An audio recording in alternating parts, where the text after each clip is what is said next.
Chapter 196. Lu Chen's eyes met Atsu's. In this quiet night in this dark forest, there was a night wind blowing above the trees, and there was a slight rustling sound of the branches and leaves swaying.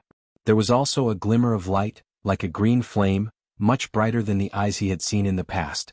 There was not much smell of blood around, even if there were many corpses of birds and beasts. Perhaps the blood had dried up after a long time. There was a low gasp from Atsu's mouth, as if it was hiding a trace of pain. Its eyes began to change, with a hint of madness, as if at this moment, there were suddenly two thoughts suddenly colliding in its mind, tearing at each other crazily. The green light also became unstable, sometimes bright, sometimes weak, like a candle flame swaying in the wind. Lu Chen looked at it quietly, his face cold, and there was a trace of coldness in his eyes. But this night Atsu seemed to be really different from before. It was struggling, fluctuating between quiet and violent emotions, and the darkness around it gradually became turbulent, surging wave by wave. In the quiet forest, it seemed that even the sound of a needle falling on the ground could be heard. No one would have thought that in this quiet night, they would suddenly confront each other here. The darkness gradually gathered into a tide, and wave after wave washed over. The green flame in Atsu's eyes became brighter and brighter, as if it was going to explode in the next moment. The mountain forest seemed to be silent. All the creatures were holding their breaths and even the trees were cowering. Only in the depths of the darkness, in a ghostly place, there seemed to be a demonic gaze staring at this place, revealing a look of excitement. Suddenly, Lu Chen suddenly turned around and without any warning, rushed into the darkness on the other side of the forest. Atsu, who was squatting and growling in a low voice, suddenly raised its head, and the green light in its eyes flickered, as if it was a little shocked at this moment. In the darkness, it was as silent as the sea, but after a moment, the darkness suddenly burst like a raging wave and suddenly scattered. Low roars and sharp whistles mixed together, and all kinds of strange sounds with a creepy aura burst out. Even Atsu subconsciously took 2 steps back, and at the same time, it seemed that its attention was diverted, and the green flame in its eyes slowly dimmed. Bang! Someone groaned in pain in the darkness. 2 figures were thrown out together, but they did not separate in midair. Instead, they were still fighting, and the various moves they used were all extremely vicious and merciless. Every move was fatal and every move was bloody. The figures descended from the sky. One of them was Lu Chen. At this moment, black light flashed in his eyes, and his aura was completely unleashed. It was filled with a chilling killing intent. The normally harmless errand disciple was nowhere to be found. Right now he was clearly a cold-blooded killer. And opposite him was a petite figure, who clearly had an unearthly beautiful face, but the ruthlessness of her attacks was like the most terrible evil spirit. It was White Lotus. The battle between these 2 people was practically a repeat of the last time. They didn't possess any of the dignity and grace of cultivators, and all they utilized were ruthless, sinister, and ferocious methods. They stopped at nothing for the sake of killing each other as soon as possible. Blood instantly flew, and drops of blood stained the white and beautiful face of White Lotus, like the red dew on the beautiful flower petals in the morning, and it was shocking. When she fell, she had already scratched Lu Chen's chest, and her white fingertips instantly whistled up with wind and snow, and in just a moment she had already pierced Lu Chen's chest. However, the wind and snow only stopped here because almost at the same time, a hand rushed out from the darkness like an evil spirit, and had already grabbed White Lotus's slender neck. Lu Chen was like a roaring evil spirit, wildly rushing up, and White Lotus moaned in pain. Her fingers trembled, and the ice and snow exploded on Lu Chen's chest, and the countless fragments of ice crystals all turned the color of blood. Lu Chen let out a low roar and his face twisted, as if his whole body had fallen into an ice cellar.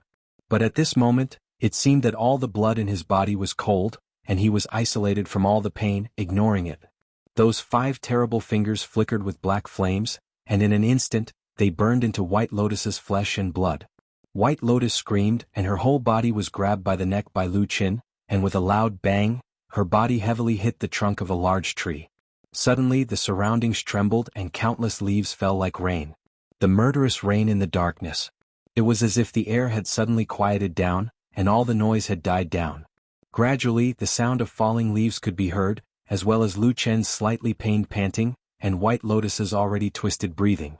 The green light in Atsu's eyes had almost completely disappeared, and it seemed to be stunned by the sudden scene just now. Only now did it react, and then it hesitantly stood up and slowly walked a few steps towards Lu Chen and White Lotus. As it got closer, it could clearly see that in the still falling leaves, Lucian slightly lowered his head, as if he was sucking in cold air, and coughed softly. His chest was a mess and his right hand was straight in front of him. He still grabbed White Lotus's neck and pushed her against the tree trunk, so that her petite body was suspended in the air, and her face was pale as if she was about to suffocate to death. In the forest there was only silence. Atsu looked at the two strange people, and hesitantly took a step forward.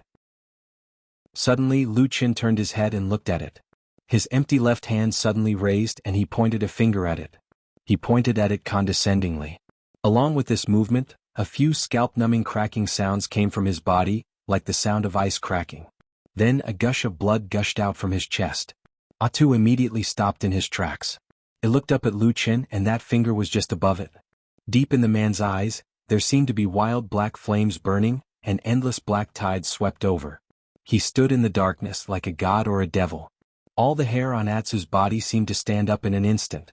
After a moment, it lowered its head and slowly lay down under that finger, showing all its submission and awe. Lucian took a deep look at the black dog, then turned his head and looked at White Lotus in front of him. His eyes were as violent as a demon, and as cold as the ice on his chest. He stared at this fairy-like little girl and after a moment he said coldly, "Is it fun?" White Lotus was suspended in the air under that hand that seemed to be cast from iron. Her face was in pain, but for some reason she was still smiling when she looked at Lucian's face while panting. "It's fun," she said, looking straight at Lucian, and there seemed to be a hint of provocation in the depths of her eyes. Lucian's 5 fingers tightened again, and White Lotus groaned in pain. Her suspended body twisted a little, like a thirsty fish thrown onto the shore. "You are forcing me to kill you," Lucian said coldly. "You don't dare to kill me." Almost immediately after his words, White Lotus immediately responded. Then her legs kicked a few more times as if she was finally unable to breathe, and her body began to soften. Lucian silently looked at this strange girl who seemed to be a mix of light and darkness, beautiful and fierce angel and demon. After a while he suddenly let go of his hand. White Lotus let out a soft cry, and her whole body fell down. After falling to the ground, she covered her neck with both hands, and began to desperately gasp for breath. After a while she finally calmed down. Lucian looked at her quietly, then sighed and said, "You are right, I don't dare to kill you." The darkness in the forest at this time had gradually calmed down, no longer surging like the tide, nor was there that kind of fierceness. Instead, there was a hint of quiet gentleness. Lucian walked to the side of Atsu, and very naturally sat down on the ground next to it. At this moment all the different aura on his body had disappeared, and he seemed to have changed back to the usual gentle and useless odd-job disciple. However, Atsu seemed to be more familiar with Lucian's aura. It gently leaned over, using its head to rub against Lucian's thigh, and then nestled beside him just like before, intimately as if nothing had happened. On the other side, White Lotus also walked over after resting for a while. After that life-and-death battle, she seemed to suddenly forget everything, just like Atsu, as if nothing had happened, and naturally sat opposite Lucian and Atsu. The atmosphere was a little vaguely strange. Lucian raised his head to look at her and said, "I thought we had already made it clear before." White Lotus said, "What do you mean?" Lucian said, "Well, water does not interfere with the river water, as long as we stay away from each other we will be safe." White Lotus thought for a moment and said, "I originally thought so until I saw Atsu again." Atsu raised its head to look at her from Lucian's side. Lucian stretched out his hand to press its head, and touched the fur on its head and said, White Lotus stared at him as if trying to find some clues from Lucian's face, and said, "This dog has the aura of the blood food secret method." Lucian shook his head and flatly said, "There is no such thing." White Lotus sneered, "You think you can dismiss me with this sentence? I will not be wrong." Lucian was silent for a moment and suddenly said, "Don't forget that the world is big and there is not only one blood food secret method, there may be other magical powers that you don't know. And even if it is the blood food secret method, it is not unique to you. On what basis do you make wild guesses?"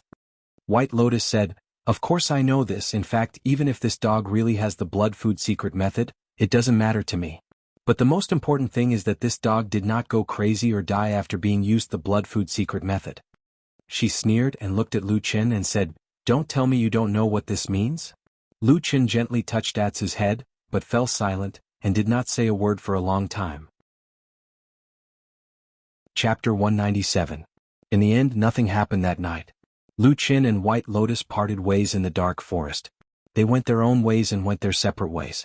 When the beautiful girl disappeared into the forest like a ghost, Lu Qin brought Atsu to Flying Goose platform and returned to his wooden house.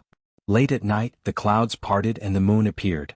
A faint ray of moonlight shone on the windowsill and shone on Lu Qin and Atsu. Atsu looked up at the sky. The crescent moon was like a hook while Lu Qin stared at Atsu. After a while he stretched out his hand and gently touched Atsu's back. Atsu turned its head and glanced at him. Lu Qin frowned slightly. After a while he suddenly said, "You can't stay on this Kunlun mountain anymore." Atsu's only eye flickered. Lu Qin's hand gently stroked Atsu's body. Its fur was soft and smooth like black satin. However, under this smoothness, there were pieces of bulging flesh and bones. There was blood that flowed extremely fast, and there was the sound of a strong beating heart. It was an unfamiliar power that was slowly gathering in this black dog's body. One day in the future it would finally burst out. "I didn't expect you to become like this." Lu Qin gently touched Atsu and whispered, "I just wanted to save your life at that time, but there was really no other way." White Lotus, that little girl, always thought that what you had was the blood-feeding secret method. In fact, that was not the case at all. What I used that day was the devil cult's reincarnation formation, and the blood-soul crystal fragments that I condensed with my evil method. At that time I only thought of prolonging your life. But I didn't expect that you could actually absorb the blood-soul crystal fragments and activate all the potential of your bloodline. This result is almost exactly the same as the blood-feeding secret art, so she's mistaken. Lu Qin smiled and said, "Atsu, I think your father, whom you have never met, must be an extremely powerful demonic beast. That's why he could give you such a strong bloodline." Atsu leaned forward. It wasn't clear if it understood Lu Qin's words, but it didn't say a word from beginning to end. Lu Qin didn't mind. He raised his head and looked out the window, looking at the moon high up in the sky. After a while he said softly, "You can only stay for another 10 days at most. When the night of the full moon arrives, you won't be able to endure it anymore. Before that, you must go down the mountain." The next morning the sky was bright. When Lu Qin walked out of the wooden house, he saw Xian's figure walking quickly from the foot of the mountain. Although she told Lu Qin that she would come back to see him as soon as possible, but in fact these days Su Qingjun hadn't come back. As for the reason, Lu Qin actually knew very well that Sumo's situation was actually far worse than when she came out of the martyr's grave that day. Mind-manipulating spell was a very overbearing spell, but it couldn't be said to be evil or evil. In fact, similar methods existed in both the righteous faction and the devil cult. But firstly, it was very difficult to practice, and secondly, it was very easy to backfire on oneself. So there weren't many people who practiced it. Needless to say, there were many madmen in the devil cult. As for the righteous faction, there were also people who practiced similar spells, but almost all of them were in Fuyunji under Zhang Xianming's command. After all, this kind of spell was almost of no help to the cultivator's own cultivation and strength, but the danger was not small. Most of the time, it could only be used as a means of interrogation. Lu Qin didn't know much about the other halls of Zhang Xianming, but he knew Fuyunji like the back of his hand. That day he saw that Sumo was cast with an extremely overbearing mind-manipulating spell, and her mind was damaged. Moreover, the person who cast the spell was very ruthless and ruthless. It seemed that in order to get what he knew, he didn't care about Sumo's life at all. At that time Lu Qin felt a little strange. He felt that he didn't seem to go so far, otherwise he would directly fall out with the Su family. With the Su family's current reputation and Su Qingjuan's advancement to Jin Dan, doing so would directly become a life-and-death enemy, which was really stupid. Until later he saw the person who looked at the corpse. For a moment he almost thought that the person who looked at the corpse was a spy sent by Zhang Xianming Fuyunji to the Kunlun party. Compared to the various things around Lu Qin these days, whether it was people or things, all seemed to be hazy and gloomy. Only Xian that he saw this morning was bright. She bathed in the bright morning light, walking briskly. When she saw Lu Qin standing on the Fian platform, she suddenly laughed, then waved her hand vigorously and ran over to him. The sunlight shone on her face, reflecting an unusually bright brilliance. The fresh mountain wind also seemed to follow her, swirling and dancing, blowing over this mountain peak. "Brother Lu," Xian called out to him with a smile. Lu Qin nodded to her, revealing a trace of a smile, and said, "Why are you here?" "Oh, Sister Su sent someone to pass a message asking me to come and see you," said Xian with a smile. "Oh?" Lu Qin slightly raised his eyebrows and said, "What happened to her, asking you to pass a message for her?" EXN sighed, showing a trace of helplessness on her face, and said to Lu Qin, Sister Su has something to do at home, she really can't leave, but I heard from her that you seem to be injured, and she is also a little worried, so she asked me to come and see you. Sister Su also said that if you feel that your injury is really serious, let me take you to Baichao Tang first to have a look, and don't worry about anything. In the future, when she returns to the mountain, she will naturally return this favor. Lu Qin smiled and said, She is a careful woman. EXN said with a smile, That's right, Sister Su is a good person. I say, Brother Lu, you are really lucky. If it were someone else, it would be impossible for them to treat a part-time disciple like this. Lu Qin glanced at her and suddenly asked with a smile, What about you? Lu Qin asked, If you also encountered the same situation, would you be concerned about an ordinary part-time disciple like her? EXN frowned her beautiful eyebrows, seeming to be a little distressed and hesitant, and after a moment of hesitation she stammered, Well, me probably not. Lu Qin laughed out loud and pointed at EXN saying, You are a bad woman. EXN suddenly became a little angry and glared at Lu Qin, shouting, Why do you ask me these things for no reason? Well, most people don't care about a part-time disciple they are not close to, okay? Lu Qin shrugged and said, It's over, it seems that if something really happens to me in the future, I can't count on you. EXN's cheeks blushed, but she shook her head and said, That won't happen, Brother Lu. You are different from others, I will definitely take care of you. Lu Qin was a little surprised and looked at EXN and said with a smile, Really? EXN nodded and said, Really? You are alone. If you are really beaten to death, won't it be very miserable? And you used to be very good to me. In the future, when I have the ability, I will definitely take care of you, don't worry. Lu Qin saw that she was particularly serious, and only felt that it was interesting, and his heart was inexplicably touched, but soon he still smiled and interrupted and said, Okay, then from today on, I will say that you are a good woman. EXN looked at her with a mixture of annoyance and joy, then looked around and asked, Where's Atu? Lu Qin turned back and whistled. After a while, a black shadow sprang out from the mountain forest behind Flying Goose Terrace, and it was Black Dog.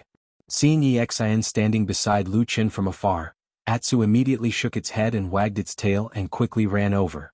EXN also let out a crisp laughter and greeted it with a chuckle. On the way, she hugged Atsu, who was rushing over, and hugged it in her arms. Woof, woof, woof, woof, woof, woof.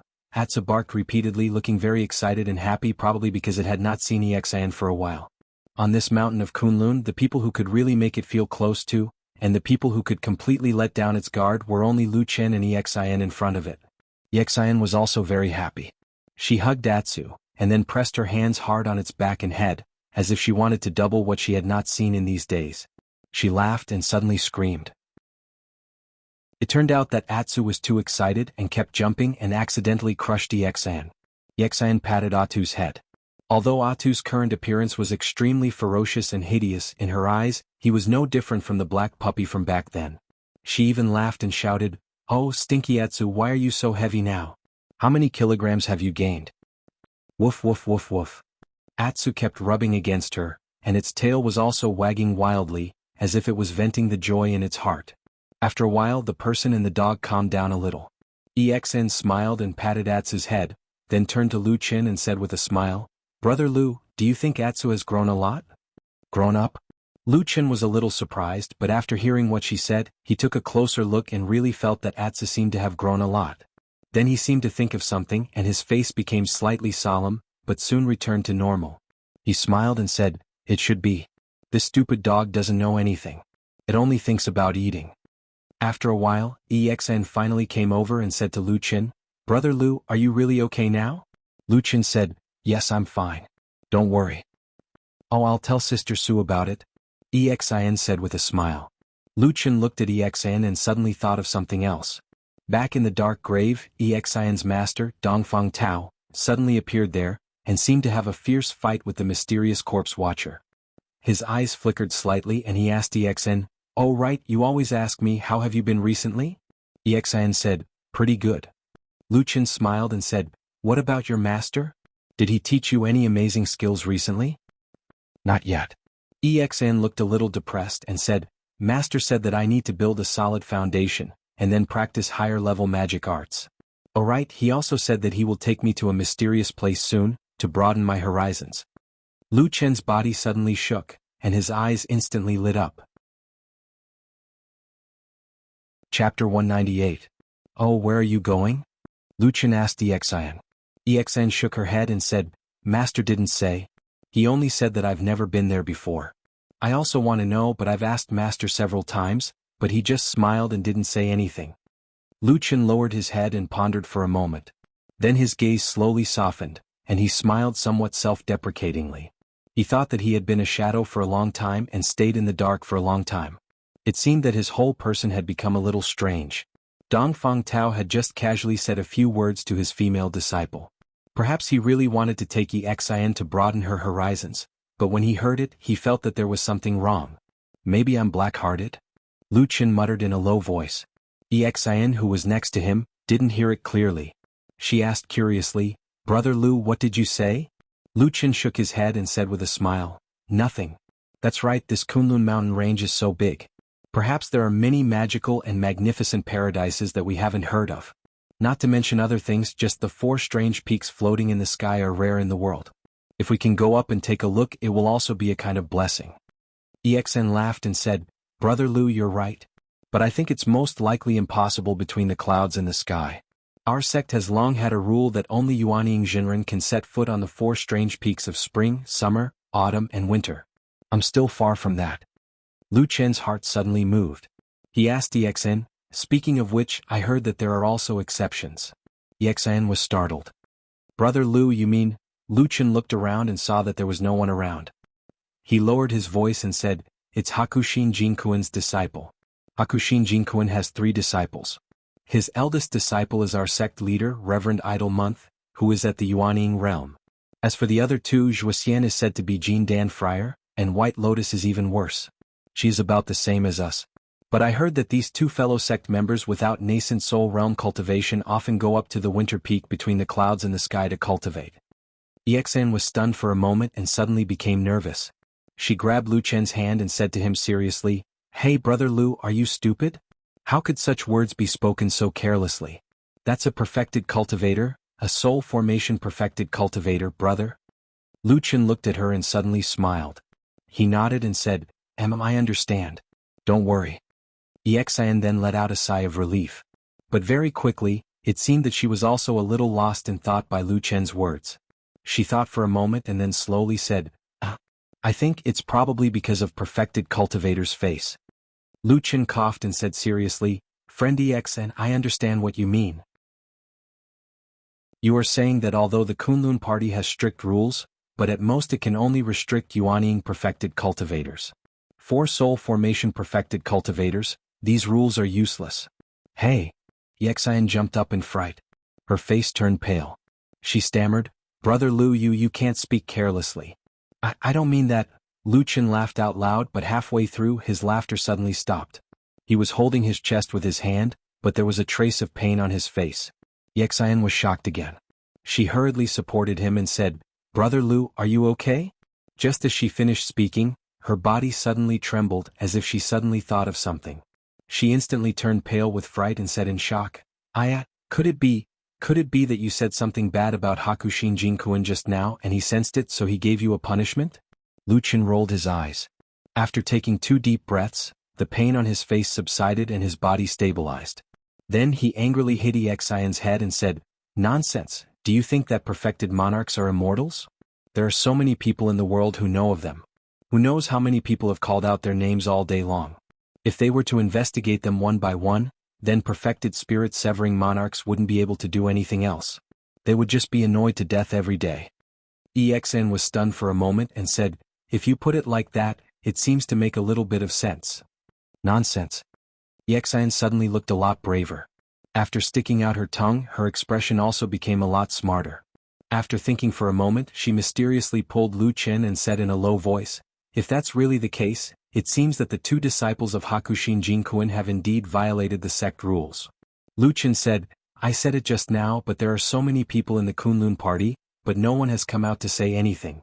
Exin shrugged and said, Brother Lu, you are also talking nonsense. Who would dare to say anything? That is a perfected spirit-severing monarch. Besides, even the current sect leader, perfected Idle Month, is also his eldest disciple. Those who still dare to say something like that are either stupid or out of their minds. Lucian looked at her and said with a smile, "Hey, you are not stupid recently?" "I have never been stupid," Exin said indignantly. Lucian also ignored Exin's protest and said to himself, "It seems that being a disciple of a perfected spirit-severing monarch is still more comfortable. I am naturally much stronger than others." "Yes," Exin said enviously and then teased Lucian, "Brother Lu, our Kunlun party has 2 perfected monarchs. In addition to Hakushin Jinkuin, there is also perfected monarch Tianlan, who has not yet had a disciple. If you have some sort of fortuitous encounter and are able to become his disciple, then wouldn't it be great? At that time, wouldn't you be able to get whatever you want and ascend to whatever peak you want?" Lucian thought for a moment and said with a nod, "You are right.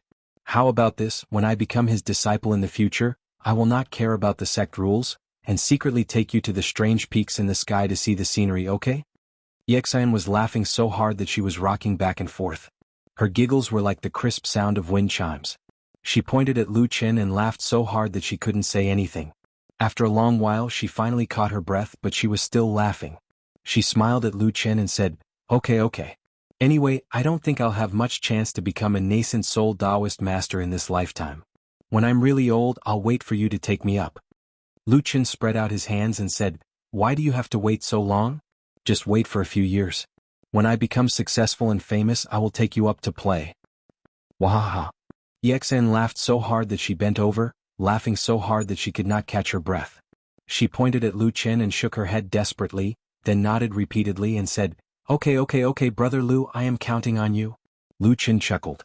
For some reason he suddenly felt his mood lighten up. He felt that the sky was clear, that the green mountains were black, and that the sea of clouds was magnificent.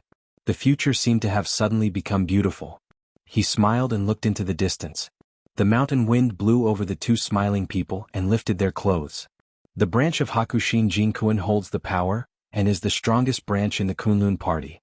They have been arrogant for a long time. Everyone, you and I are all disciples of Kunlun. What do we rely on for 5,000 years? It is not the number of geniuses, not the number of people, and not the occasional appearance of a perfected lord of Huashan realm. The biggest reason why the Kunlun party can be passed down to this day is because of the various rules passed down by the ancestors of the past generations. For thousands of years, how many famous sects in the cultivation world of the central region have risen and fallen, rising and falling? Have we not seen enough? Why is it that only our Kunlun party is prosperous? Rules? There is only one word, rules? A deafening voice echoed in a secret quiet room under the eldest prince of Baichao Tang. Someone was speaking passionately, and the others were listening carefully, nodding or silent. There were 5 people in the quiet room and all of them were Yuanying Jinren. Even in a first-class sect like the Kunlun party, these 5 people were a powerful force that should not be underestimated. The 2 sitting in the front were naturally the 2 Jinren of Baichao Tang. The one who spoke passionately just now was Jinren Mingzhu, while Jinren Qiandeng, who was sitting in the main seat, smiled and nodded calmly, as if he did not feel that Jinren Mingzhu's words were disrespectful to Hakushin Jinkuin. Apart from the 2 of them, the other 3 Yuanying Jinren had different expressions, and their expressions were slightly complicated. Jinren Qiandeng's bright eyes swept across the crowd, and then he smiled and said, "What junior brother Mingzhu just said, I believe all of you have the same feeling these days. Let's not talk about other things, but in the supreme forbidden area of the vault of heaven and clouds, only Jinren Yuanying can enter. Now that Zhuoxian and White Lotus have set foot on the winter peak, it is indeed inappropriate." A fair-skinned man sitting on his right nodded and said, "Senior brother Qiandeng is right. I Guangyang feel the same. In fact, it's not just us. As far as I know, there are many Yuanying Jinren on the spring and autumn peaks who are dissatisfied with this. It's just that the other side is too powerful, so no one dares to voice their anger." "That's right." At this time, another Yuanying Jinren sitting opposite to Jinren Guangyang said, "But there's nothing we can do about it.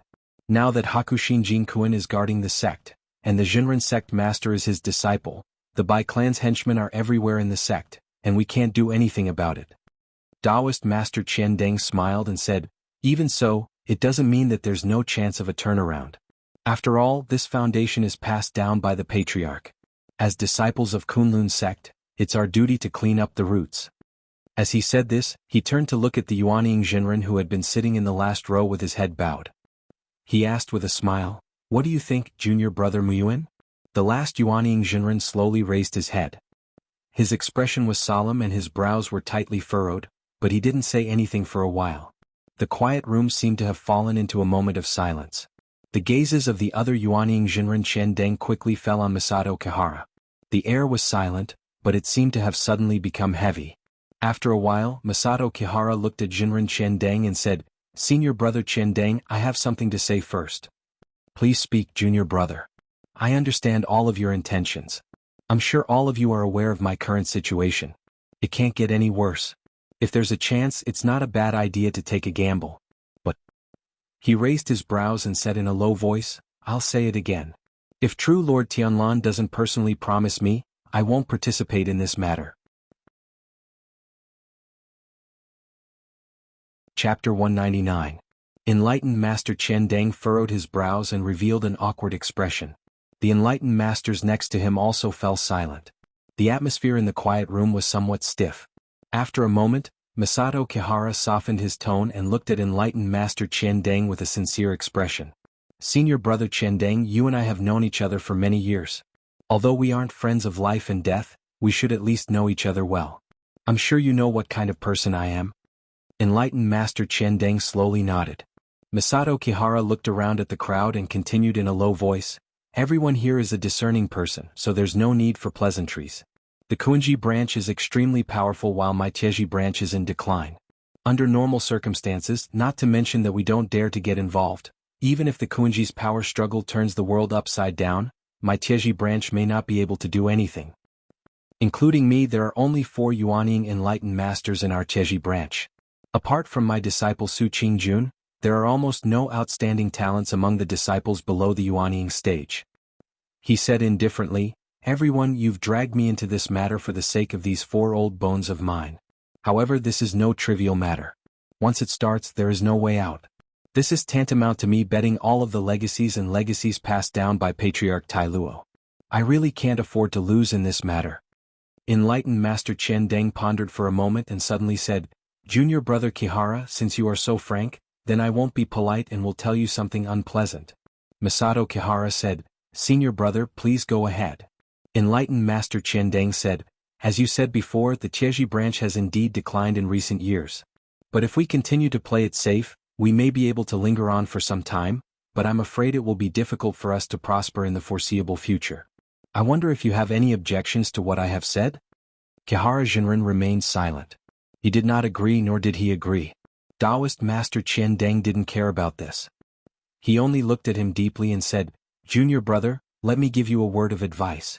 Instead of dragging on and being half dead, why not fight with all his might? Martial Uncle Tianlan has already issued a decree earlier. As long as you, Taiji, contribute to this important matter, once it succeeds, you will definitely be rewarded. Regardless of other things, the 4 of you, Jinren Yuanying, will definitely be arranged to cultivate in the sky." Masato Kihara's expression changed slightly as he gritted his teeth. In the Kunlun party, there had long been a sect rule, which was that those who were not in the Yuanying realm were not allowed to go up to the 4 strange peaks between the clouds and the sky to train. But in reality, because the difference in strength was too great, those who could enter the 4 floating peaks of spring, summer, autumn and winter were all disciples of Kuinji, and the only 4 spiritual masters of Taiji had never been able to go up. Of course, this was unfair, but no one in the Kunlun party had ever dared to openly mention this matter. The reason was actually very simple. Needless to say anything else, one only needed to look at the background of the 2 supreme deity transformation stage sovereigns in the sect. "I understand what you're saying," Masato Kihara said to Taoist Master Chen Deng, "but this matter is of great importance and I can't be careless. Hakushin Jinkuin's lineage is powerful and has countless henchmen in the sect. It won't be easy to become enemies with them." He lightly pointed in a certain direction and said, "Let's not talk about other things. Even if we do well, Hakushin Jinkuin is still on the winter peak. How can we solve this? This matter must be personally handled by perfected Lord Tianlan, only then we have a little chance. If he doesn't appear, we Taiji will not get involved in this muddy water." Chen Deng gently exhaled and said, "I understand what you mean." Masato Kihara slightly lowered her head and said, "Senior brother, please don't blame me for my rudeness." Taoist Master Chen Deng waved his hand and said, "It's human nature. Don't mind it." He paused for a moment and then said, I received the news yesterday. A few days before the next full moon, Uncle Master Tianlan will rush back from Zhengxianming to participate in the annual sect council. Let's see when the time comes. Maybe he will talk to you himself. Masato Kihara slightly bowed and nodded. Thank you for your understanding, senior brother. Thank you for perfected Lord Tianlan's kindness. Taoist Master Qian Deng looked at the crowd and suddenly raised his voice a little. He said, Everyone, I've already told you about this important matter. I'm sure everyone is aware of the cause of this matter. When Ancestor Tianhong was still alive, everyone in the sect knew that the most beloved disciple of the founder was Uncle Master Tianlan. Even the Taoist name, Tian, was passed on to him. The meaning couldn't be clearer. He wanted Uncle Master Tianlan to lead the Kunlun party and inherit the position of sect leader. However, things took a turn for the worse. Ancestor Tianhong passed away unexpectedly, leaving only Uncle Master Bai Chen and Tianlan. In the end, it was Hakushin Jinkuan who inherited all the legacies of the sect, while Uncle Master Tianlan was forced to Zhengxianming to fight to the death with those fierce and ruthless devil cult monsters. I don't need to say more about the meaning of this. Taoist Master Qian Deng sighed and then said, However, many years later Hakushin Jinkuan passed the position of sect leader to his eldest disciple. Since then, his power has grown. Now, the discipline of the sect has been corrupted and there are many villains and spies. However, Idle Month and the others are powerless. They can't resist the strong enemies and revitalize the sect.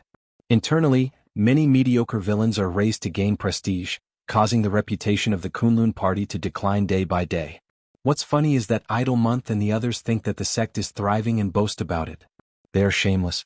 Uncle Master Tianlan once said to me that although he is indifferent and doesn't care about fame and benefits, he can't sit back and watch when the sect is gradually falling into a dangerous situation. Otherwise, how can he face Ancestor Tianhong after 100 years? He also won't have the face to face the founders of the Kunlun party. Set things right and clean up the roots. This is what Uncle Master Tianlan wants to do.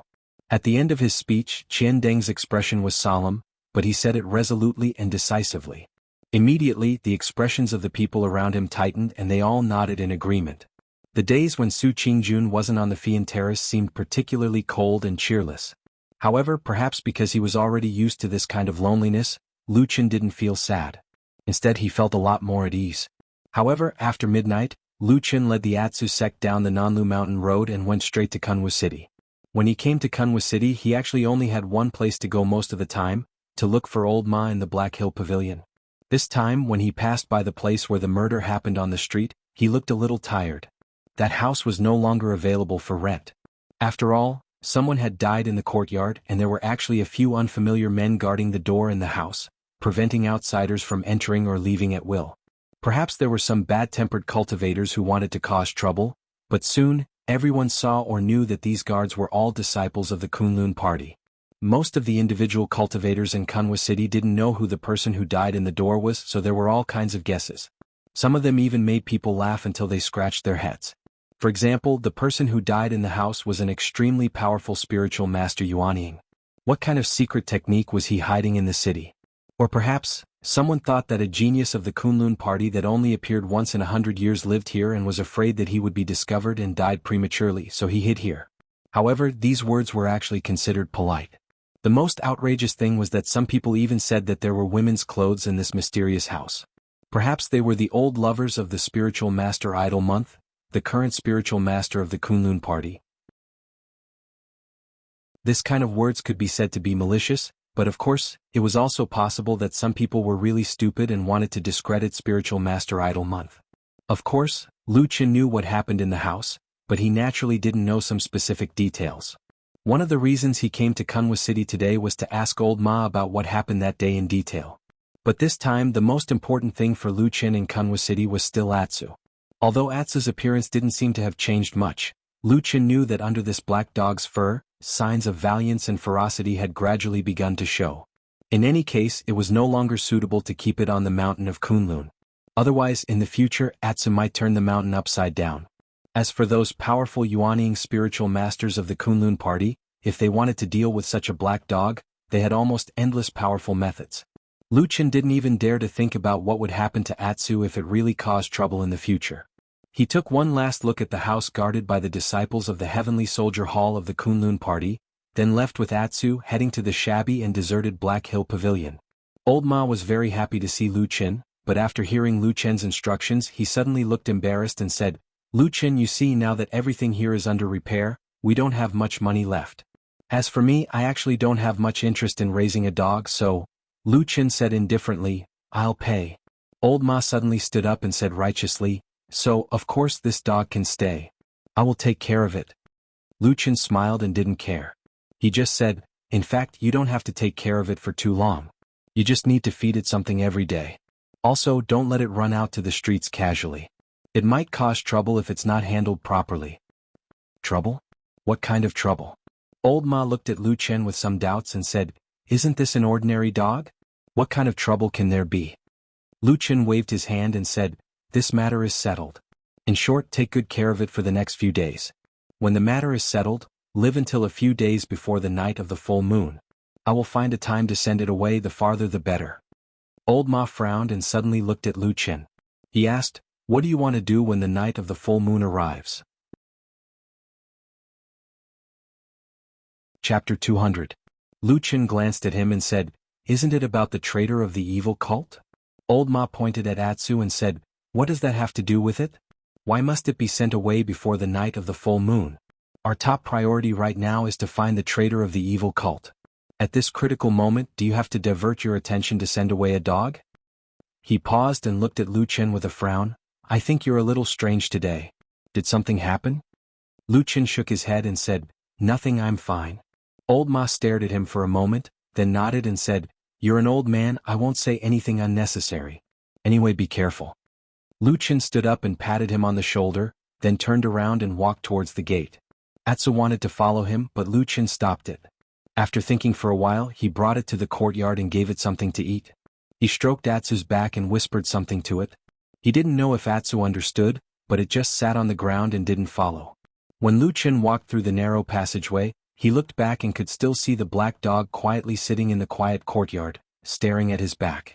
There was a faint light flashing in its only eye. Lu Chen laughed and waved at Atsu. Atsu swung its tail and barked at him. Su Qingjun returned to the mountain after a few days. When Lu Chen saw her, she was walking over from the mountain path. Her face looked a little haggard and her expression was a little heavy. However, when she saw Lu Chen's figure, she still revealed a trace of a smile. She quickened her footsteps and walked over. She sized him up and said, "Are you all right?" Lu Chen loosened his muscles and said with a smile, I'm fine, I'm fine." Su Qingjun showed a gratified smile, then a little apologetic and said, "I should have come back to see you earlier but I couldn't leave home." Lu Chen waved his hand and said with a smile, "It's okay, I'm fine. But what happened at home? Did something urgent happen?" Su Qingjun hesitated for a moment and then said softly, "There's no need to hide it from you. My brother, Su Amo, had a relapse after returning home that night. He was delirious and his mouth was full of nonsense. His condition was terrible, as if—" She didn't finish her words, as if she didn't know what to say. She probably couldn't bear to use the word idiot on her brother. Lu Chen said and didn't say anything else. He just accompanied her to walk around the Flying Goose Terrace. They gradually walked to the edge of the cliff and looked at the vast sea of clouds in front of them. As the mountain breeze blew, Su Qingjun sighed and said, "My parents have always loved my brother the most, so they were naturally heartbroken to see him in such a miserable state. Then they went around looking for people to treat him and I also had to help them ask for help. As for you, I was also a little worried that you would also be in the same situation when you went back. That would be terrible. But I really couldn't leave in that situation, so I had to ask younger sister EXN to help me see you. But when I heard that you were safe and sound, I was relieved." Lu Chen nodded and said, "I'm fine, you don't need to worry." After he said that, he muttered to himself for a moment, then glanced at Su Qingjun and said, "Right, I heard something else happened a few days ago. That He Yi's brother, He Gang, met with an accident in Kunwa City?" Su Qingjun smiled bitterly and said, "Yes, it did happen. In fact, this is one of the reasons why I can't return to the mountain.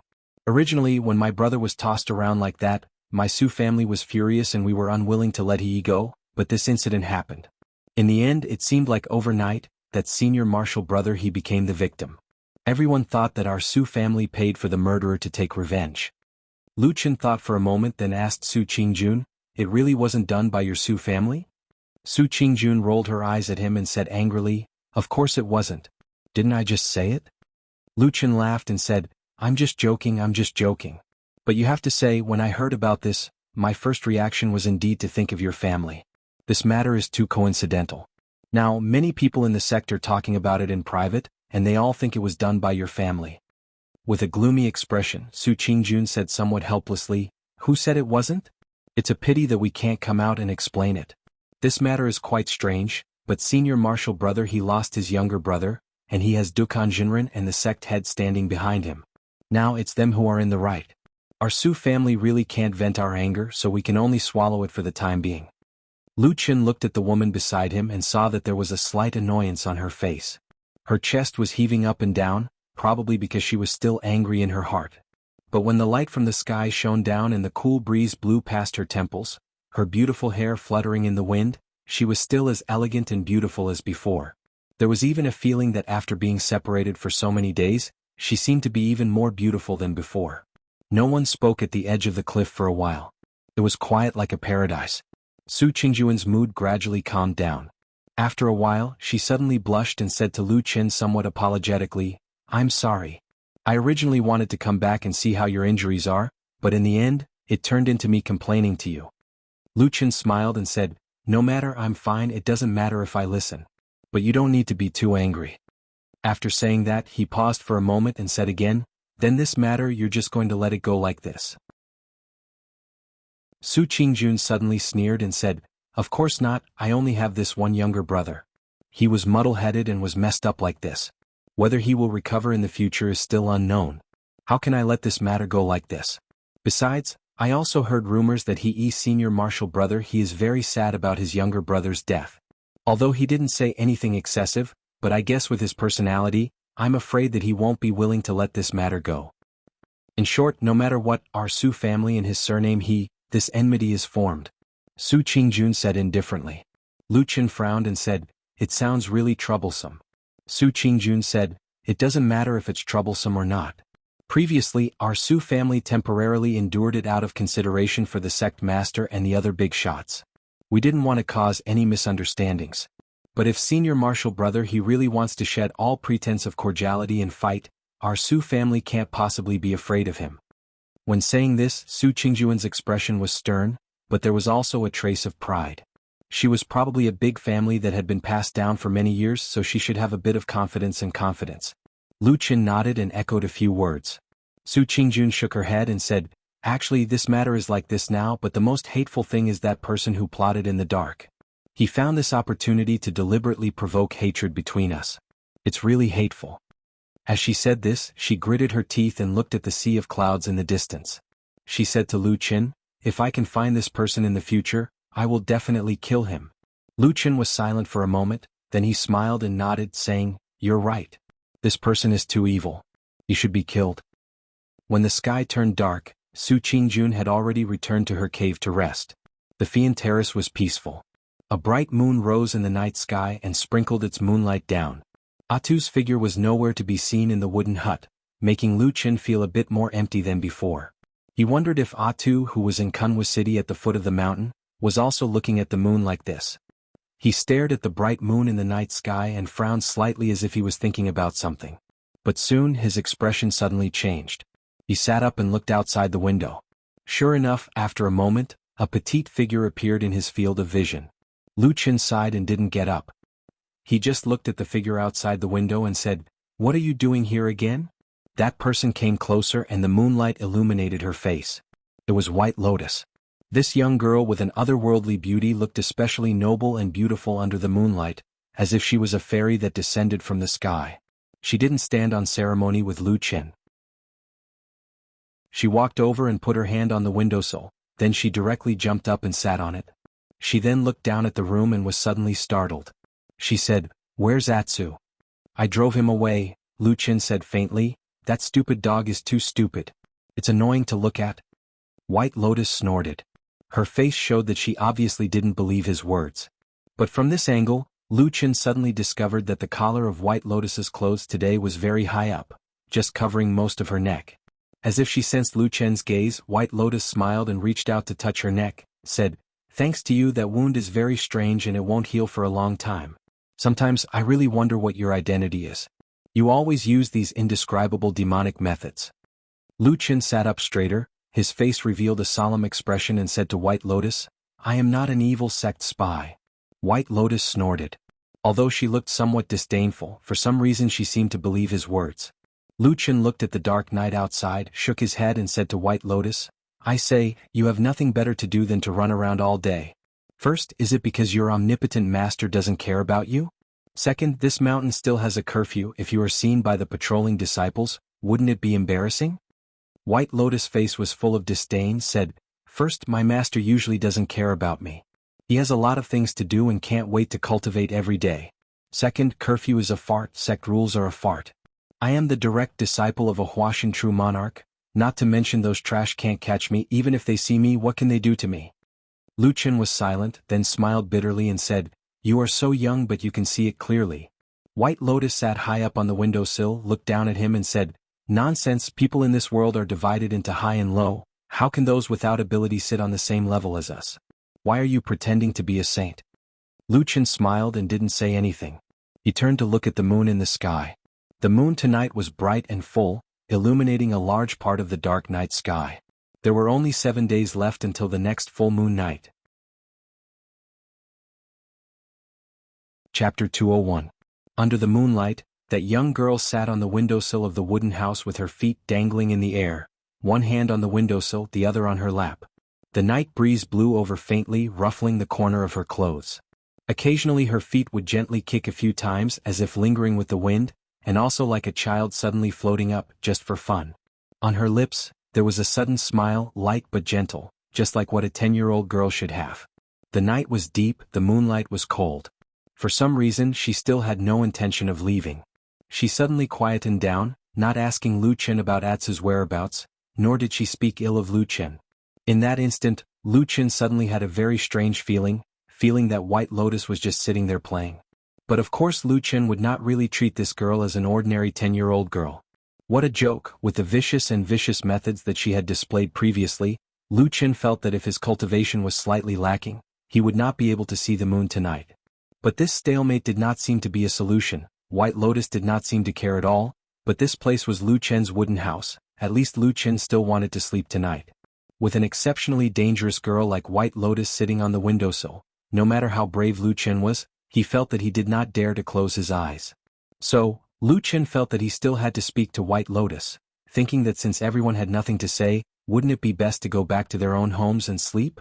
When he was about to speak, he suddenly heard a low humming sound coming from White Lotus's mouth, and slowly she started to sing a little song. The crescent moon, seeing the acacia. Red clothes, dressing for whom? Yeah. Time passes like water, white hair flustered. Seeing the red makeup in the morning, separated by 1,000 mountains at dusk. Yeah. This song was short and simple, and the meaning of the words was graceful. However, when she sang it, it carried a trace of loneliness and loneliness. She was like a lonely woman that was filled with deep thoughts, and it was completely unlike the feeling she should have at her age. But in the eyes of Lu Qin, who had seen White Lotus's vicious methods, he did not see White Lotus as a little girl. But even so, when he heard this song, he still felt a sudden and inexplicable trance. The moonlight shone on by Lian's beautiful face, making her seem like an otherworldly fairy. Her voice also seemed to reverberate through the 9 heavens. Her voice was light and translucent, almost reaching a state of perfection. Anyone who heard it would immediately be immersed in it, as if they were looking at the woman in the song that they longed for.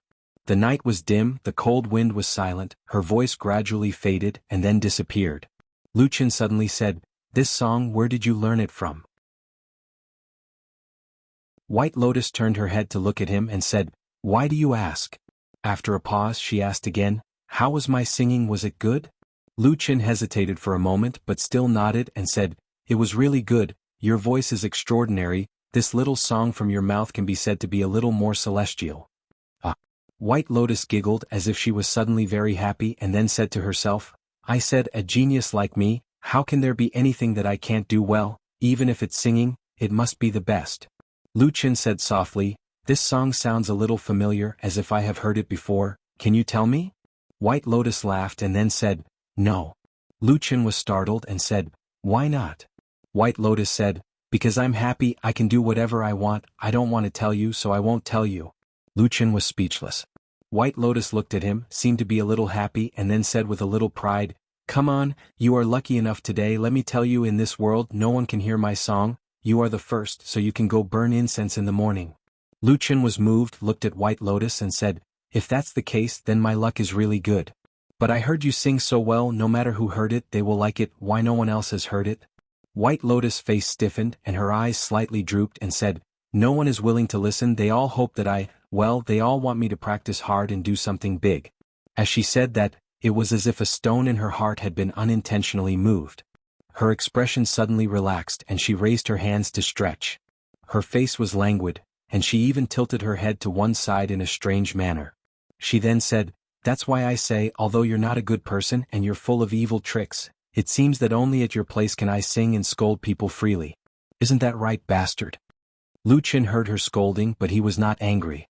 After staring at her for a while, he suddenly shook his head, sighed and said, "You are so young. What kind of life did you live in the past? I just lied to you a few times and you took it seriously." White Lotus suddenly laughed and pointed at Luqian, shook her head and said with a smile, "Look at your silly face. Do you still want to comfort me or save me from the sea of bitterness?" Luqian shrugged and did not speak. White Lotus jumped down from the windowsill and waved at Luqian, saying, "That dog has a secret I want to know. I will definitely come again. Don't try to avoid me." As she said this, she walked away with light footsteps. Luqian looked at her back and saw her bouncing footsteps. It seemed that in this cold night, her mood was really much better than before. Probably, right? The day of the sect council on the 15th of this month was getting closer and closer, so recently the Kunlun party had a more tense and solemn atmosphere. This kind of sect council was also a rule passed down by the ancestors. It was held once a year to review the past and look forward to the future, and to evaluate many matters, including the redistribution of many resources and spiritual materials within the sect, so it could be said to be the most important matter in the Kunlun party. According to the rules of the Kunlun sect, cultivators above Jin Dan realm could attend the sect council, and all cultivators above Yuanying Jinren must attend. Of course, supreme existences like deity transformation stage Jinren still had special privileges. However, in the past few years, or to be exact, after Jinren Idol Month became the sect leader, Hakushin Jinkuin would appear in the sect council every year. On the contrary, because Jinren Tianlan was busy with many things in Zhengxianming, he did not come back to participate. Of course, the annual event had to be treated with caution. In the Xingyang Hall of Tiankuan Peak, some people had already begun to decorate the place. The other big and small matters in the sect had also gradually quietened down, giving way to the most important event of the year. Luqian was still quietly waiting for the arrival of the night of the full moon. However, there were still many doubts in Luqian's heart about the mysterious spy of the devil cult secretly arranging to meet on the night of the full moon. Not to mention other things, this coincidentally happened on the same day as the most important event of the year in the Kunlun party. Could it be another coincidence? Luqian did not believe it. He felt that there might be some strange twists and turns in this matter that he did not know about. However, he still knew nothing about the spy of the devil cult, so the only thing he could do was to wait. At the same time, he was also wondering if he should take advantage of these few days to quickly go down the mountain and take Black Dog away from Kunwu City. At the very least, it would be better to throw him into the forest outside the city. No one could guess the various calculations in Luqian's heart. Everyone in the Kunlun party was busy in an orderly manner. Reverend Idol Month was in charge of the overall situation, but the person in charge of all kinds of miscellaneous and trivial matters was not him, but Reverend Idol Month's junior brother Zhuxian. As a Jin Dan friar, the second disciple of Hakushin Jinkuin, and also the sect head reverend's junior brother, Zhuxian had a prominent reputation in the Kunlun party for many years. Most of the cultivators, including Reverend Yuanying, treated him with respect. Zhuxian was also a very capable person. He was smart and capable, and he almost never made a mistake in handling big and small matters. He had always been deeply trusted by both Hakushin Jinkuin and Reverend Idol Month. On this day, when Zhuxian walked out of the winter peak above the clouds in the sky, he turned his head and saw the entrance of his third junior sister's cave not far away from his own cave. White Lotus was standing there looking into the distance in a daze. The wind and snow filled the sky, falling leisurely on the winter peak, which was like a wonder of the world. White Lotus was wearing a white snow mink coat. She stood there like a beautiful statue, so beautiful that it was suffocating. However, Zhuxian was old and experienced, so he was not too surprised. He only smiled and said, "Junior sister, you're up so early?" White Lotus turned around. Her expression was cold, just like the cold snowflakes that filled the sky. She was polite but with a hint of alienation. She bowed to Zhuxian and said, "Second senior brother, good morning." Zhuxian nodded and said, "I have to go down the mountain to do something today. I might not come back during the day. Be careful on the mountain alone." White Lotus said, "Little sister knows. Senior brother, don't worry." Zhuxian smiled. Just as he was about to turn around and leave, he suddenly heard Bai Lian ask, "Second senior, there's something I'd like to ask you." Zhuxian stopped and said, "Junior sister, please say it." White Lotus said, "I heard that at the foot of the mountain, that is in the sect, there has been a big commotion recently. There is an evil faction spy who infiltrated our Kunlun party and killed an innocent disciple?" Zhuxian was silent for a moment and then nodded and said, "There is indeed such a thing. The disciple who died is called He Changxing. His ancestor used to be a disciple of our Kunlun party. Later on his family declined. But when it came to his generation, it looked like he wanted to pull himself together. Unfortunately, he met with such a thing." White Lotus frowned and said, "I think I have heard of He family once before, but I don't have much impression of it. But this evil faction kills people and does evil. Why don't we go and catch them?" Zhuxian said, "We have already sent people to investigate. Unfortunately, the evil faction is treacherous. So far we haven't found anything. Instead, we have caused a lot of trouble for no reason." White Lotus looked at him and asked. Zhuxian was slightly surprised, but then he thought of White Lotus's family background and felt relieved. He said, "It's him. I heard that he hasn't been well recently?" White Lotus asked. Zhuxian looked at White Lotus strangely. Usually this girl would rarely talk so much. But he still patiently said, "Yes, I heard that in the process of investigating, he had some conflicts with the Su family in Kunwa City. Recently he was also caught by his master and went back to closed-door training. But how to say it, this time it seems to be a blessing in disguise, right?" White Lotus was a bit surprised and said, "What do you mean?" Zhuxian indifferently said, "I heard that the day before yesterday he used great willpower to subdue his inner demons. In his anger, he turned his grief into great strength and broke through the Jindan realm in one fell swoop. Now he is the same as me, a Jindan friar." He looked at White Lotus and faintly smiled. He leisurely said, "At his age, his future is really limitless." Chapter 202. The Kunlun mountain range was majestic and towering on the western continent. It had attracted the attention of countless heroes for thousands of years. At this moment, on a quiet street in Kunwa City, there were two men standing side by side. They were looking at the undulating mountain range from afar. One of them had an ordinary appearance. He was wearing an old robe that had been washed so many times that it had turned white. He looked like a scholar who had studied for many years but had achieved nothing. He looked at the mountain in the distance and suddenly smiled. However, he said to the person beside him, "Brother Qin, are they really not your people?" The man standing beside him was a familiar face. He was Qin He, who had appeared at the gathering point of the demon sect in the Celestial City. At this moment, Qin He shook his head and said, "Brother Fan Tue, it is indeed not us.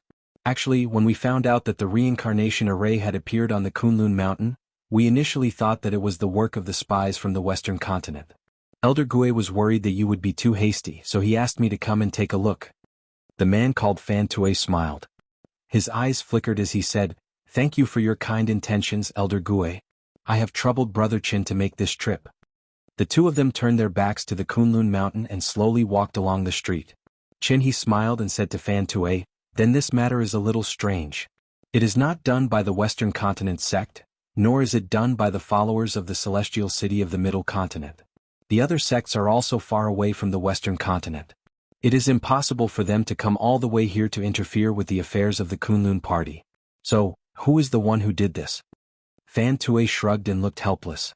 He said, "Perhaps it is a spy who was planted into the Kunlun party long ago but has lost contact with us? Ever since the battle in the Barren Valley 10 years ago, the elites of the Holy Sect have suffered heavy losses. We are leaderless and in a mess. Indeed, we cannot contact many people." Qin He nodded and looked at Fan Tue. He said, "Brother Fan, the situation over the years has been difficult. However, you have persevered in the Western Continent and turned the tide. You have maintained the situation and gradually recuperated to recover your strength. That is why we are where we are today. I admire you very much. Even Elder Gue is full of praise for you. Fan Tue smiled and glanced at Qin He.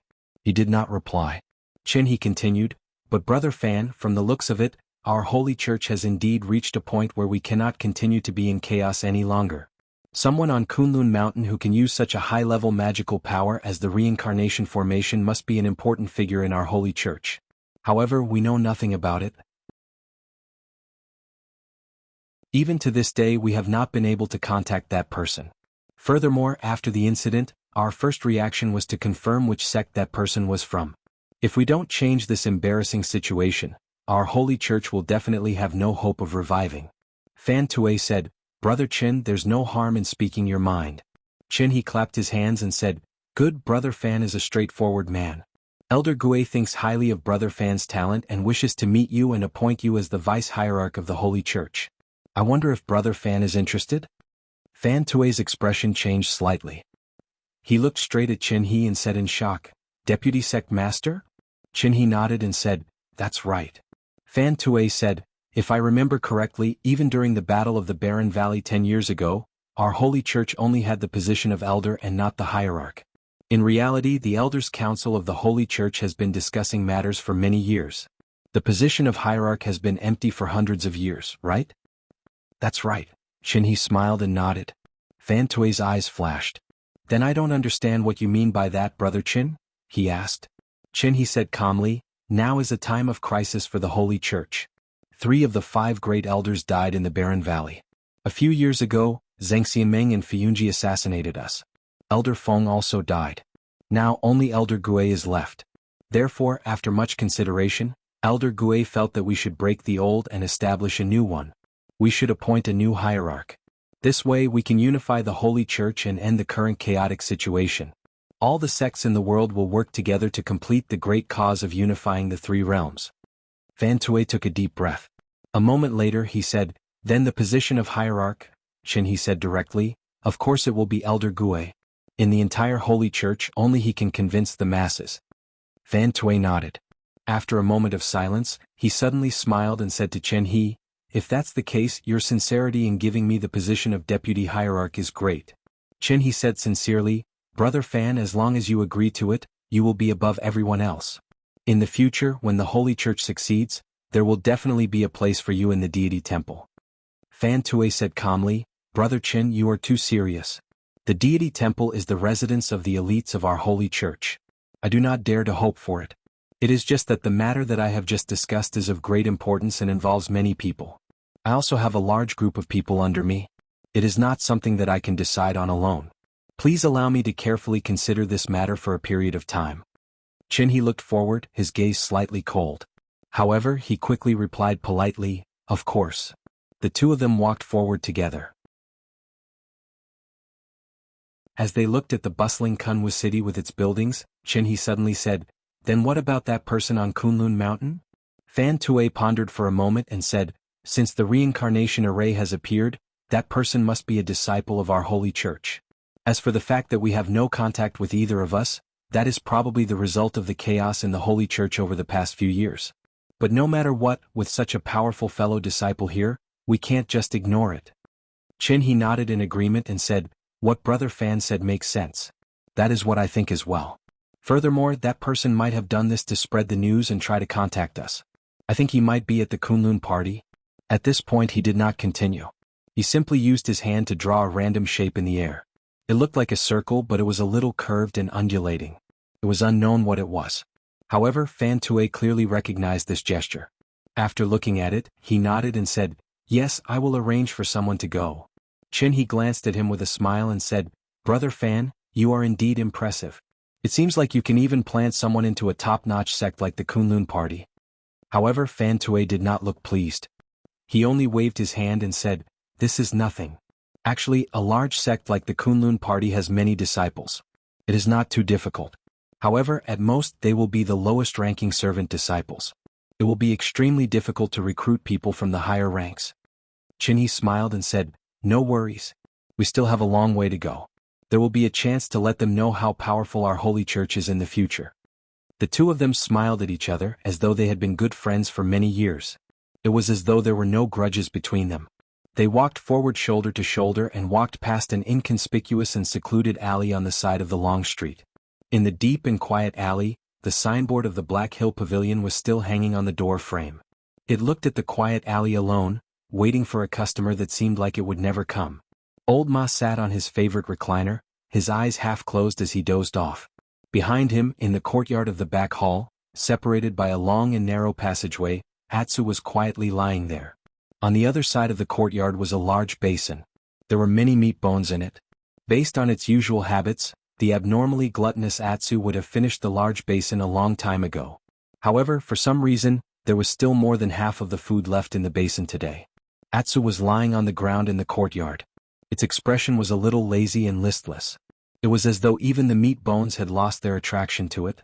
On this quiet and lazy afternoon, it was as though the sunlight was gentle and powerless. At this moment, a soft cry suddenly came from the wall in front of them. Atsu's ears pricked up and it raised its head to look up. Between the green tiles on the wall, the figure of a wildcat appeared. The wildcat carefully walked on the high wall. From time to time it looked left and right. Suddenly, it saw the large basin of meat bones in the courtyard below. Its eyes suddenly lit up. Atsu looked up at the figure of the wildcat. Its only eye was glimmering. Then it watched the cat look around for a while. Then it began to carefully jump down the high wall and walk towards the basin of meat. The wildcat was very careful. It kept looking around and naturally, it soon saw the black dog on the other side of the courtyard. Atsu stared at the wildcat closely, but it did not show any strange movements or expressions. It just slowly stood up. The wildcat was a little scared and took a few steps back. However, when it saw that Atsu did not have any intention of rushing over, it waited for a while and slowly became braver. The fragrant meat bones seemed to be particularly tempting, and it could not help but walk over there. The wildcat stared at Atsu while slowly walking towards the meat bones. The small courtyard was very quiet. There was no sound at all. In the depths of Atsu's eyes, there was a faint beautiful luster that lit up like a green flame. The wildcat knew nothing about it. Most of its attention was now on the basin of meat bones in front of it. After a while it finally got to the edge of the basin. Then it could not bear it any longer. It buried its head and took a big bite. However, the wildcat still did not let down its guard. With the meat in its mouth, it immediately looked up at Atsu. However, Atsu still stood in the same place and did not move. The wildcat tried a few times and finally felt relieved. It meowed a few times and was overjoyed to start this hearty meal. Until it buried its head and ate happily, it suddenly found that there was a shadow covering the top of its head. It covered its entire body. In an instant, the fur on the wildcat's body stood up. It raised its head with a scream and saw that a black dog was already standing beside it. A single terrifying eye was flashing with jade-like flames as it stared intently at the wildcat. A terrifyingly large mouth slowly opened halfway, revealing snow-white and sharp fangs. The wildcat screamed in horror and jumped up to escape. However, suddenly a dog's leg quickly pressed down from mid-air. With just one move it was firmly pressed to the ground. The next moment, the dark shadow completely drowned and swallowed the wildcat. Chapter 203. There were many odd-job disciples in Kunlun Mountain. They were at the bottom of the hierarchy in this famous sect. They did most of the hard work but they only received negligible rewards. What they hoped for was a very big dream. Most people were like this, but only a very small number of people could reach the sky in a single bound. To some extent, Lu Qin was actually one of them. However, there were not many people like Lu Qin. In the fragrance garden where he had worked before, there were still countless odd-job disciples who were still struggling to survive, unable to make a name for themselves. Zhang Ji was such an ordinary odd-job disciple. He had been in the Kunlun party for many years, but there had been no improvement. In the beginning, Zhang Ji had actually worked hard, diligently doing all the work that he could do, tenaciously persevering to do his best in the hard work, but even so, there were no opportunities falling on his head from the sky. Therefore Zhang Ji gradually slacked off. He had been dissatisfied, wronged, and angry, but he was just an ordinary person. Other than his average ability, he was actually very afraid of death. So in the end, Zhang Ji finally became a wily old fox, and not the kind of madman that occasionally appeared. Because he had been in the Kunlun Mountain for a long time, and because he was experienced enough in the fragrance garden, in general, Zhang Ji's life among the odd-job disciples was not bad. However, a few days ago he was at a disadvantage in a dispute with a person called He Changxing, and he was knocked unconscious on the spot. However, the main character of this dispute was not Zhang Ji, nor was it He Changxing.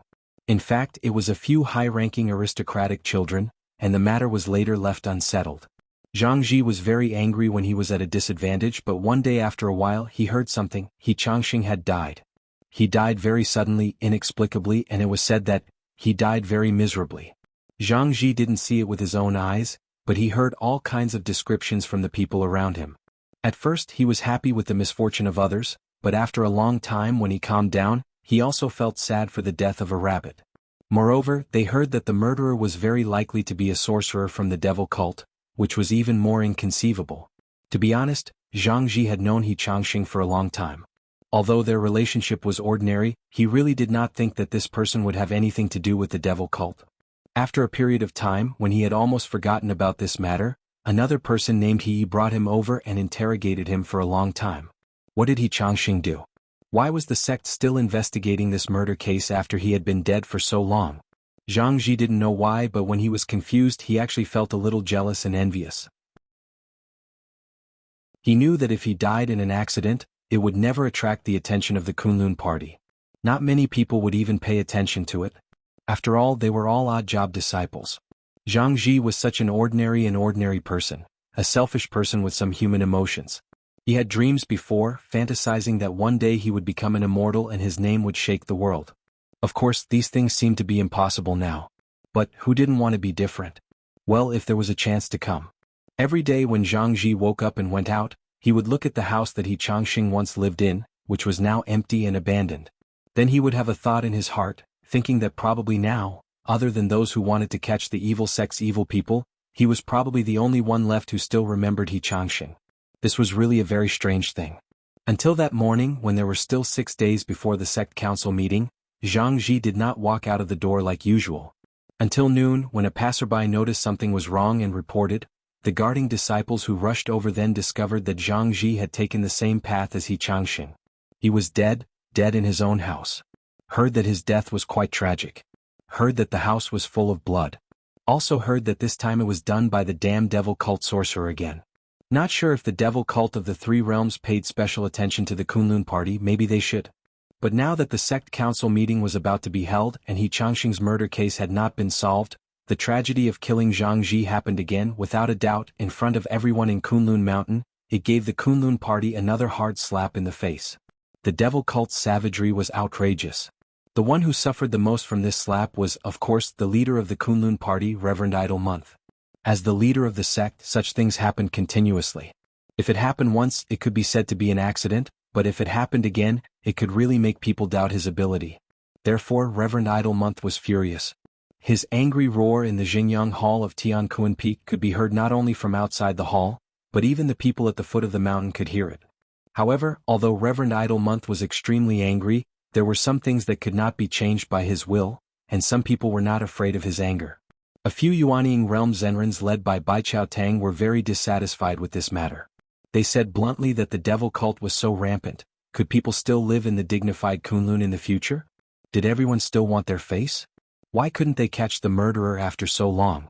Was it because the murderer was too cunning, or were they incompetent? These questions were like knives stabbing at Reverend Idle Month, making him tired of dealing with them. He was indeed unreasonable in this matter. No matter what, as the leader of a sect, it was his natural responsibility to protect his weak disciples. Even Hakushin Jinkuan did not know what to say even if he wanted to speak up for him. In order to make up for his mistake and also to show his attitude, Reverend Idle Month, who was furious, pulled a big net and started a round of investigation in the Kunlun party, vowing to catch the abominable murderer of the devil cult. For a moment the Kunlun party was in a state of panic and it was a mess. Lu Chen was a little far away from the chaotic situation, so he was not disturbed too much. Flying Goose platform was quiet enough, and Su Qingjuan's past power was enough for him to stay there. However, Lu Chen was obviously not very satisfied with this. After all, he still had his own things to do. And the most important and also the most puzzling point was, who was the murderer who killed Zhang Ji? No one in this world knew better than Lu Chen how He Changxing died, but Zhang Ji's death really confused Lu Chen. Of course, the murderer could not be himself, but it did not seem to be the traitor of the devil cult that he had been searching for. The mysterious traitor of the devil cult had already drawn a map and set a time. No matter how he thought about it, Lu Chen felt that he could not think of a reason for the traitor to suddenly appear and kill again. During this period of time, shouldn't he be hiding more discreetly? Lu Chen had a lot of doubts in his heart, so he found a reason to go to the house where Zhang Ji lived on the same day to take a look. From the outside, the house seemed to be similar to the one he Changxing lived in. They were both the most ordinary rooms for odd-job disciples. Because of the murder case, there were disciples guarding outside the house, and ordinary people were not allowed to approach. When Lu Chen stood in the distance and looked, there was a mountain breeze blowing. Soon he smelled a bloody smell. Lu Chen did not go near there, he only looked from afar. If it was really not that the mysterious traitor suddenly went crazy and did something big again, in fact, Lu Chen did not believe this. Then the only possibility was that there was a real devil cult elite outside that had infiltrated into Kunlun Mountain. Towards this possibility, Lu Chen's expression did not even change. But just when he was about to turn and leave, his eyes suddenly looked somewhere. Over there was a very large and dense forest. Lu Chen took a long detour and entered the forest from the other side. He then walked towards the central area of the forest with ease and came to the big rock that he saw last time. He looked around and saw that all the trees were as dense as before, the air was fresh, but other than that, there seemed to be not much other than some collapsed stone pillars and slabs. Lu Chen searched the area, but he didn't find anything suspicious. He also searched the tree bark, but he didn't find anything. Just when he thought that this new devil cult sorcerer did not seem to know the rules and did not leave any token pattern to prove his identity, Lu Chen suddenly discovered another place in the forest that was somewhat different. It was that big rock. He walked up and carefully searched for a long time. Finally, near the soil, he saw a pattern. A big tree pattern with 2 leaves and 1 flower. Please show yourself and reminisce about the past. This was the meaning that Lu Chen could see in the new devil cult pattern. Then Lu Chen's expression turned somewhat ugly. The matter was very obvious. He had used the reincarnation formation, which was rarely circulated, to set up a formation to kill He Changxing. This matter had simultaneously attracted the attention of the traitor of the devil cult and the other devil cult members outside Kunlun Mountain. They had even extended their hands into this place. However, Lu Chen also sensed a trace of abnormality from this strange situation. That was, the devil cult people outside of Kunlun Party did not seem to be aware of the situation of this devil cult spy in Kunlun Party. Therefore, regardless of the difficulties, risking the danger of being attacked by such a powerful and famous sect like Kunlun Party, they still wanted to show their existence, intending to make contact with that spy. This made Lu Chen very surprised. Because he clearly remembered, when True Lord Tianlan told him about this matter, he clearly and directly explained to him. That devil cult spy was a person who had received all of the devil cult's destiny. Such a person, how could the devil cult not know of him? Actually, after something had happened, they still thought of another way to guess and find him? This matter, there must be something wrong somewhere. Chapter 204. That day, after Lu Chen returned to the Flying Goose platform, he went to the edge of the cliff and looked at the vast sea of clouds and the magnificent world. He sat alone for a long time. It was not until the sky turned dark and the moon rose that the moonlight shone on his body, drawing out a lonely shadow on the ground behind him. Similarly, the moonlight shone on the depths of the Kunlun mountain range, on the 4 strange peaks between the clouds and the sky. On one of the winter peaks, snow still danced in the sky. 2 figures stood side by side on the mountain path under the moonlight. They were the headmaster of Kunlun, Reverend Idle Month, and Zhuxian. Reverend Idle Month did not look too good, and his expression was somewhat grim. From time to time he would raise his head to look at the top of the winter peak. At the peak of the mountain, the howling snowstorm was wrapped into a ball. It was the cave where the legendary Hakushin Jinkuan cultivated. When will Master come out to see me? Reverend Idle Month asked Zhuxian. Zhuxian looked embarrassed. Senior Marshal Brother, I really can't answer you. Master's closed-door cultivation is a big matter. How can I ask how long it will take? Idle Month snorted. A trace of anxiety flashed across his face. He paced back and forth on the mountain path, looking a little upset. Zhuxian advised him, Senior Marshal Brother, don't be too anxious. It's just Qiandeng, Mingzhu and a few others making a fuss. Can they really overturn the sky? Besides, no matter how bad the situation is, isn't Master still here? When the time comes, as long as Master appears, he will be able to intimidate everyone. I'm sure they won't dare to say another word. Idle Month nodded. It was obvious that he had the same thought in his heart. However, he quickly sighed and said, "Junior Marshal brother, what you said is not without reason. However, I still feel that something is not quite right this time. I want to discuss it with Master. Moreover, you see, for the past few years, Master has always attended every sect council meeting. If you suddenly don't attend this year, coupled with those evil sect killings, I'm afraid it will cause people to gossip and deliberately sow discord between our master and disciple relationship." Zhuxian was silent. He and Reverend Idle Month had been brothers for many years. They were both disciples of Hakushin Jinkuan. Of course, he understood why Reverend Idle Month was so agitated. Back then, when the Kunlun party was deciding on the next leader, to be honest, among the Yuanying Jinren Idle Month was considered an outstanding figure, but he was not at the stage where he could look down on the others. There were at least 5 or 6 other Yuanying Jinren whose cultivation and strength were not weaker than his, and there were even 1 or 2 who were obviously better than him. But in the end, the one who became the Kunlun party sect leader was still Idle Month. The biggest reason for this, everyone knew, was their common master Hakushin Jinkuan. All these years, Reverend Idle Month was actually doing quite well in the position of sect leader. He was diligent and conscientious, but he could not convince the masses. There was never a lack of people who said strange things in the open and in the dark. This time, the incident of the devil cult killing people was getting bigger and bigger, and the criticism of Xianyu Jinren was getting louder and louder in the sect. It was no wonder that Xianyu Jinren was so angry and restless. In a few days' time, it would be the annual sect council meeting. Almost all the important figures in the Kunlun party would be present. At that time, it was almost expected that the evil sect killings would be brought up again. Then the doubts about Reverend Idle Month would also be raised. In front of all the important figures in the sect, of course Reverend Idle Month could not afford to lose his face. He felt that since ancient times, there had never been a sect leader of the Kunlun party who would suffer such humiliation. However, if it was like the previous years when Hakushin Jinkuan attended and sat in the Tiankuan Peak's Xinyang Hall, no matter which faction of people wanted to talk nonsense, it would depend on whether they had the guts to do so or not. However, as early as a few months ago, Hakushin Jinkuan had told the both of them that he might not want to attend the sect council meeting this year. Firstly, he really did not have anything important to attend. He was just there to help his disciple. Secondly, everyone felt that Reverend Idle Month had done a good job in the position of sect leader. His position was more or less stable.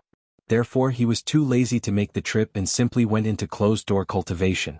That being said, it was not wrong, but no one expected that during this period of time, the incident of the devil cult would suddenly happen, causing a storm in Kunlun's sect. From top to bottom, it was restless. Those Yuanying stage Taoist masters seemed to have found an excuse to mock and ridicule Kunlun's sect non-stop. Under such circumstances, Reverend Idle Month felt that it was better to invite her master to attend the sect council meeting again. Therefore, she came to the Winter Peak to ask for her master's help. However, according to Zhuxian, Hakushin Jinkuan had been in closed-door cultivation for many days. The both of them did not dare to disturb Hakushin Jinkuan's quiet cultivation. They could only wait on the mountain path. However, after waiting for a long time, there was still no sign of Hakushin Jinkuan coming out. Reverend Idle Month was anxious. Suddenly she said to Zhuxian, "Junior brother, I have many trivial matters to attend to in the sect. I am very busy and rarely come here. Could it be that now that Master is in closed-door cultivation, even you can't contact him at all?" Zhuxian smiled bitterly and said, "Senior brother, to be honest, I really can't contact Master now. But if you are really anxious..." He paused for a moment, then lowered his voice and said softly, "Perhaps junior sister has a way?" "Little junior sister White Lotus?" Reverend Idle Month was stunned. "What way does she have?" Zhuxian said, "Master only accepted her as his last disciple when he was old. In addition, she is a rare 5-pillar talent. Naturally, he loves her deeply. Aside from instructing her wholeheartedly when he has free time, he has also handed the transcendent artifact, the Wind Speech Compass, to junior sister White Lotus. If there's an emergency, you can ask junior sister to use the Wind Speech Compass, and perhaps you can contact Master." Reverend Idle Month was suddenly enlightened. He clapped his hands and said, "That's right. How could I forget about this? Junior brother, quickly bring me to little junior sister's cave abode. I'll ask her to contact Master for me." Zhuxian was a little hesitant. He looked at the sky and said, "Senior brother, isn't it too late now?" Zhuxian looked at the night sky. Indeed, it was already late at night. However, he quickly shook his head and said, "It's urgent. Let's settle it as soon as possible. Junior brother, lead the way." I'll talk to little junior sister. Wuxia nodded and said, all right. Senior brother, follow me. The two of them walked down the mountain path again. After 15 minutes, they arrived in front of the two cave abodes. Wuxia walked over and knocked on the door before shouting loudly. The stone door of the cave abode did not move at all. Wuxia frowned and called a few more times, but there was still no response. Reverend Idlemonth was a little surprised. He walked over and asked, is it not in the cave abode? Wuxia shook his head. It shouldn't be. It's so late. If I go out, I'll be breaking the sect rules. I'll call again. Maybe it's a little girl who is too sleepy to hear. As he spoke, he raised his hand again and knocked on the door while shouting. He did this for a while, but the cave abode was still tightly shut. There was no response. Wuxia turned around and looked at Reverend Idlemonth. At that moment, both of them had a question in their minds at the same time. It's so late. Where could the little girl have gone? The moon shone brightly in the dark night, shining on Kunlun Mountain in the shadows. On the dark mountain path, a little girl was walking contentedly. For someone of her age to walk on an empty mountain path in the dark and cold night, it was very strange no matter how one looked at it. This little girl was, of course, White Lotus. Her beautiful face was calm. Looking at the direction she was walking in, it was towards Flying Goose platform. Her clothes fluttered in the night wind, and the high collar on her neck could be seen from time to time. That was to cover up some of the wounds. Although they were basically under control, the injuries that Lu Qin had inflicted on her that day had left a very strange wound on her neck. In the end, it still hadn't completely healed. However, for some reason, White Lotus did not seem to have too much hatred for the person called Lu Qin. This was somewhat unusual for her, who had been arrogant since she was young. Even she was a little surprised. Perhaps it was because although that person was cunning and vicious, she did not have to pretend in front of him. She could say whatever she wanted and do whatever she wanted. This was really very satisfying and comfortable. Oh, there was also that black dog. In fact, the blood food secret method was not as important as she said it was. After all, she had accidentally learned it when she was young. It was not a secret method unique to her. If she really did not care about it, then she would not care about it. Anyway, she would go and bother him first. Looking at the helpless and depressed expression of the person called Lu Qin, it was still very pleasing. White Lotus thought of this in her heart. A smile appeared at the corner of her mouth. She quickened her pace and walked towards Flying Goose platform. Just as she was walking, her expression suddenly stiffened and her footsteps immediately came to a halt. A trace of surprise and caution flashed across her eyes. At the same time, in a dark corner in front of her, 3 rays of green light suddenly emerged from the darkness. They were like dark green flames. They were like 3 eyeballs embedded in a strange and vicious face. A dark aura gushed out from that corner. White Lotus frowned slightly and took a step back. Then, she stared in that direction with a trace of vigilance on her face. The green flames swayed slowly and gradually approached. White Lotus quickly saw that it was a 3-eyed monster shaped like a small snake. It was baring its teeth at her, revealing its terrifying fangs. The 3 green lights were 3 strange green eyes that were growing on the head of that strange creature. Hiss hiss hiss hiss hiss. A strange sound came from the front. A trace of uneasiness flashed across White Lotus's heart. She stared at it with her guard up. But at this moment she suddenly discovered something strange. The 3-eyed, green-eyed strange insect was staring at her, but it did not look at her face, her eyes, her hands or her feet. The 3-eyed strange insect's eyes were staring at her neck the whole time. The neck that was wrapped by the collar and had an unhealed wound. Chapter 205. It was late at night. Lu Qin was already lying on the bed. His eyes were closed and he looked like he was asleep. However, he seemed to wake up from his dream all of a sudden. He sat up abruptly, and a strange black flame burned in his eyes as he scanned his surroundings. When familiar things came into view one after another, Lu Qin realized that he was still in the familiar small wooden house. He sighed softly. He was in a daze for a moment. Then he leaned against the wall and pushed open the window. A ray of moonlight that was as clear as water descended from the sky and shone on him through the window sill. Lu Qin looked at the bright moon in the sky and realized that it was rounder than yesterday. Perhaps in a few days' time, it would become round again. The moonlight on the window sill was as white as a veil. The cold wind blew past, cold and lonely. Lu Qin looked at the lonely night outside the window and suddenly thought of the figure sitting on the window sill the day before yesterday. At that time, White Lotus did not look like a vicious and mysterious person. Instead, she looked more like an innocent and cute girl. However, just as he thought of this, Lu Chen immediately shook his head and threw this dangerous thought to the back of his mind. That white lotus was innocent and cute? There must have been many people who had this kind of thought and died in her hands. At this moment, Lu Chen's expression suddenly changed. In his eyes, a black flame burned again. Somewhere in the distance, there seemed to be a throbbing power that was very familiar. He had been searching for it for a long time. It was the strange three-eyed blood-devouring bug. Lu Chen immediately became spirited. After pondering for a moment, he pressed his hand on the windowsill and floated out. Then he took advantage of the night and blended into the darkness, flying towards the mountain path. On the winter peak, in the snowstorm, perfected idle month and Zhuoxian stood at the entrance of White Lotus's cave abode and looked at each other. Immortal idle month could not help but ask Zhuoxian, where did she go? There's a curfew in the middle of the night. If junior sister is still on Kunlun Mountain and someone sees her, it'll be a crime of disrespecting the sex rules. Zhuoxian smiled bitterly and said, Senior brother, I really don't know. Little junior sister is extremely intelligent and has always been personally taught by master. I don't usually talk to her much. Taoist Master Idle Moon raised his head to look at the moonlight, and then looked at the even more beautiful spectacle of lightning under the moonlight, surrounded by the violent snowstorm. Then he exhaled deeply and then sighed again. Lu Chen moved forward in the darkness, heading towards the strange aura in the distance. That aura was very strange. For some reason, it actually triggered the power of the black fire that was hidden in the deepest part of his body. Lu Chen even had a faint feeling that it was the hunger of the black fire and the divine black flame board. They were like hungry and terrifying hunters, and their prey was the blood-devouring worms. As long as he could kill the blood-devouring worms, he could absorb even more terrifying aura of the undead. The dark aura was too obvious. It was like a beacon guiding Lu Chen's direction. However, when he rushed to the mountain path, even though Lu Chen had always been bold and calm, he could not help but change his expression.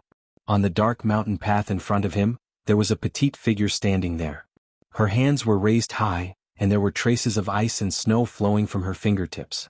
On the ground beside her, Lu Chen actually saw the corpses of several blood-devouring worms. Almost all of the blood-devouring worms were tightly wrapped in ice and snow. They looked extremely stiff. They were probably frozen to death. At this moment, White Lotus also seemed to have seen Lu Chen. She raised her eyes slightly and looked at him. Then she suddenly laughed and said, How is it? Am I considered powerful? Lu Chen glanced at the corpses of the blood-devouring worms on the ground and could not help but smile bitterly. Then he nodded and said, Powerful. White Lotus seemed to be happy all of a sudden. She put down her raised hands and walked towards Lu Chen. Then she said casually, I originally wanted to go to the Flying Goose platform to find you, but I did not expect to encounter such strange things on the way. They were extremely vicious, so I simply killed them all. Admirable. Lu Chen nodded and said to White Lotus. White Lotus laughed and kept walking. At the same time she said, Are your words sincere or not? Lu Chen thought for a while and said, Your cultivation method might just be able to restrain this kind of monster. But no matter what, it is still powerful. White Lotus laughed. At this time she had already walked in front of Lu Chen. Then she smiled sweetly and said, Then why are you here? Are you here to pick me up? Stop dreaming. How could I come to pick you up? Lu Chen snorted at White Lotus's words. Just as he was about to say a few more words to mock her, he suddenly saw White Lotus's body suddenly shake a few times. She closed her eyes and did not make a sound. It was as if she had suddenly become a walking corpse and fell down. Lu Chen was shocked and subconsciously reached out to hug White Lotus's body. But as soon as he touched her body, Lu Chen's expression changed greatly. It was like the roar of darkness in the night, suddenly exploding in front of him. A wave of darkness surged over and instantly wrapped around his body. This feeling was the aura of the strange three-eyed worm. Could not be wrong. Lu Chen's expression changed several times. Suddenly, he stretched out his hand and tore open Bai Lian's right sleeve with a ripping sound. Immediately, a strand of black qi appeared on her abnormally white wrist. At the same time, a twisted, protruding mark suddenly sprang up from the back of her hand. Then, it crazily rushed up and it looked like it was about to rush past her shoulder and into her chest. Lu Chen snorted coldly. He suddenly grabbed White Lotus's shoulder with one hand and then fiercely clawed down. His 5 fingers instantly turned black.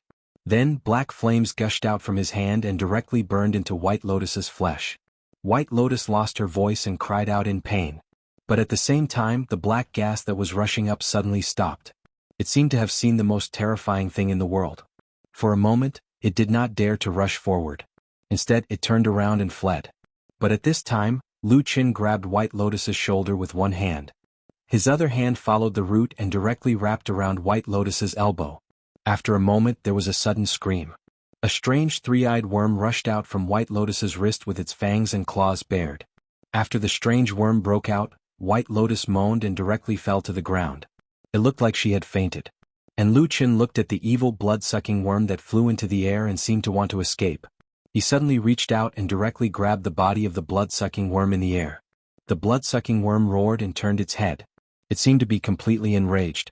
Just as it was about to attack Lu Qin, there was suddenly a deep and boundless black flame that was like an iron curtain that suddenly burned. It burned on Lu Qin's hand. It also burned on White Lotus's arm.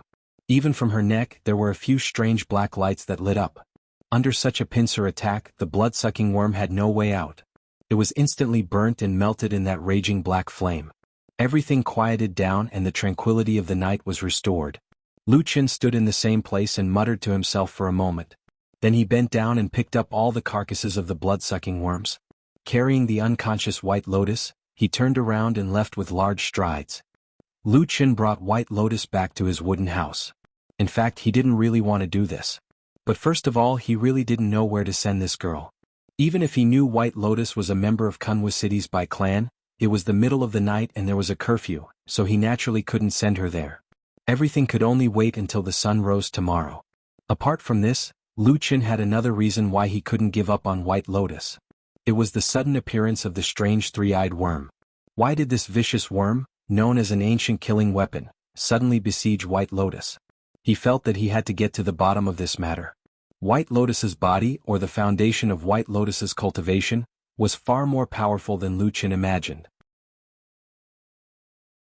At first, Lu Qin expected White Lotus to sleep for half a day, but in fact, White Lotus only woke up after an hour. What happened? After seeing that White Lotus had woken up, Lu Qin didn't bother to inquire about her well-being and directly asked her. White Lotus also seemed very straightforward. She said, "I don't know. I'm asking about those strange three-eyed worms. Why did they suddenly attack you?" "I don't know either." White Lotus sat up with some difficulty. Then, like how Lu Qin sat most of the time, she leaned against the wall next to the window and said, "In any case, there were no signs at the beginning. Several of them suddenly rushed out and almost swallowed me alive." Lu Qin furrowed his brows, clearly a little puzzled. On the contrary, White Lotus seemed to be more at ease. Taking advantage of this rare free time, she looked at the somewhat messy little wooden hut and then looked at the night sky on the windowsill. Her face showed a trace of a gratified smile. Probably because of this quiet scenery, White Lotus's heart finally calmed down. Then, she concentrated for a moment and suddenly said, "But I saw a strange phenomenon." Lu Qin's spirit was shaken. He stared at her and said, "What is it?" White Lotus said, "Just now, all those strange three-eyed worms, I don't know why, from the beginning to the end, all of them seemed to be staring at my neck, as if there was a peerless delicacy on my neck." Lu Qin's expression slightly changed. He said in a low voice, "Your neck?" White Lotus smiled and said, "It's the wound that you caused and hasn't healed yet. Why do I have a feeling that although those strange worms don't look smart, perhaps they are very interested in the thing that you cultivate with. One day they will come for you again." White Lotus said threateningly, as if she was pronouncing a sentence to Lu Qin. Lu Qin was silent. He thought to himself, could it be that those blood-devouring worms also have an abnormal desire for the power of the black flame? He then thought of the unimaginably terrible dark power that had appeared in the depths of Kunlun during the great earthquake in Kunlun. Lu Qin stared at White Lotus and did not speak. White Lotus felt a little uncomfortable under his gaze. She frowned and asked, "What are you looking at?" Lu Qin sighed and said, "Young girl, put on your clothes first."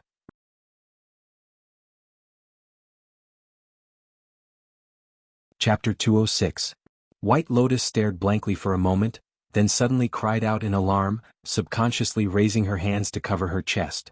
However, her right arm was injured, and she had only raised it halfway before her face paled. She groaned in pain and directly drooped down. In the end, she could only use one hand to cover her chest. But very quickly, just as she was about to yell at Lu Qin for being despicable and shameless, White Lotus suddenly discovered that most of her clothes were still intact. The only thing missing was her injured right arm. The sleeve from the shoulder down had been torn off, revealing her white jade-like skin. It was an exceptionally moving sight. But at this moment on her arm there were still a few wounds. The flesh on her wrist had split open, and there were a few startling black fingerprints on her shoulder. At this time Lucian opened his mouth and said, "What are you screaming for? Isn't it just a torn sleeve? I kindly advised you to put on some clothes to prevent you from catching a cold. Why do you look like your entire body has been seen by someone?" White Lotus spat and looked at Lucian with disdain. "You're a man and you're taking advantage of my tongue. Aren't you embarrassed?" Lucian rolled his eyes and said, "Hey little girl, speak clearly. What do you mean I took advantage of you? Just now, I risked my life to save you from the mouth of that strange three-eyed insect." White Lotus sneered and said, "Don't give me that. You stinky men, do you think I don't understand? Don't you all see that I am beautiful and want to take advantage of me? You have all kinds of dirty thoughts. Do you dare say you don't?" "I don't." Lucian's expression was solemn as he said to White Lotus, "I have to make this clear to you. I don't have the slightest bit of that kind of thought." White Lotus looked at him and said, "Then let me ask you, what do you think of my appearance? Is it considered beautiful?" "Of course not." Lucian paused for a moment. It seemed that he still couldn't deceive his conscience. He muttered and said, "All right, you are indeed beautiful, but I am not interested. Only a ghost would believe you. There isn't a single good man in this world." Lucian said, "You're just a little girl, where did you learn so many messy things? I won't talk about those cruel and vicious methods. You're so young, what do you know about these matters between a man and a woman?" White Lotus said angrily, "Don't look down on me. I know everything." Then he sneered and said, "If I didn't know all this, I'm afraid I would have been fooled by you stinky men." Lucian looked her up and down and suddenly laughed. He shook his head and didn't say anything. White Lotus didn't know why, but she felt more and more uncomfortable being stared at like this. She became more and more annoyed and said angrily, "What are you looking at? Haven't you seen a beauty like me?" Lucian sternly said, "It's fine if you scold me for my low skill, cruel methods and low moral character. In any case, we've fought and killed several times these past few days, we're enemies and not friends. But no matter what, you can't slander me for liking a little girl like you. I'm not interested in you." White Lotus was furious. She slapped the windowsill and said angrily, "Tell me clearly, what do you mean by this? You're saying I'm ugly?" Lucian said, "You're not ugly, but I'm not blind. I'm just not interested in you." Seeing that White Lotus was so angry that her face turned pale and looked like she was about to get up and fight, Lucian hurriedly waved his hand and said, Hey, do you have any upbringing? You're still a girl at such a young age. You're always talking about killing people at the slightest provocation. Can you listen to me properly?" White Lotus angrily sat back down and glared at Lucian. "Tell me, what do you mean by your words?" Lucian shrugged and said, "I don't mean anything. I do like women, but they have to be mature women. You're just a 10-year-old girl. How could I be interested in you?" White Lotus was stunned for a moment. Her expression softened a little, but then she revealed a suspicious expression. She looked at Lucian and said, "Are you serious?" Lucian laughed and said, "Why would I lie to you? In short, if you're worried, you can leave now. I won't send you off." White Lotus thought for a moment. She put on her clothes and got off the bed. She said, "I'd better go. You're unreliable. I want to stay away from you." Lucian didn't know whether to laugh or cry. He stepped aside and shook his head with a smile. "Then you'd better keep your word. Stay away from me in the future. Don't come looking for me." White Lotus walked a few steps and suddenly turned her head to look at him. She said, Have you slept with other women before?" Lucian was stunned. Then he nodded calmly and said, "Yes." "Disgusting." White Lotus said. "What do you know?" Lucian scolded with a smile.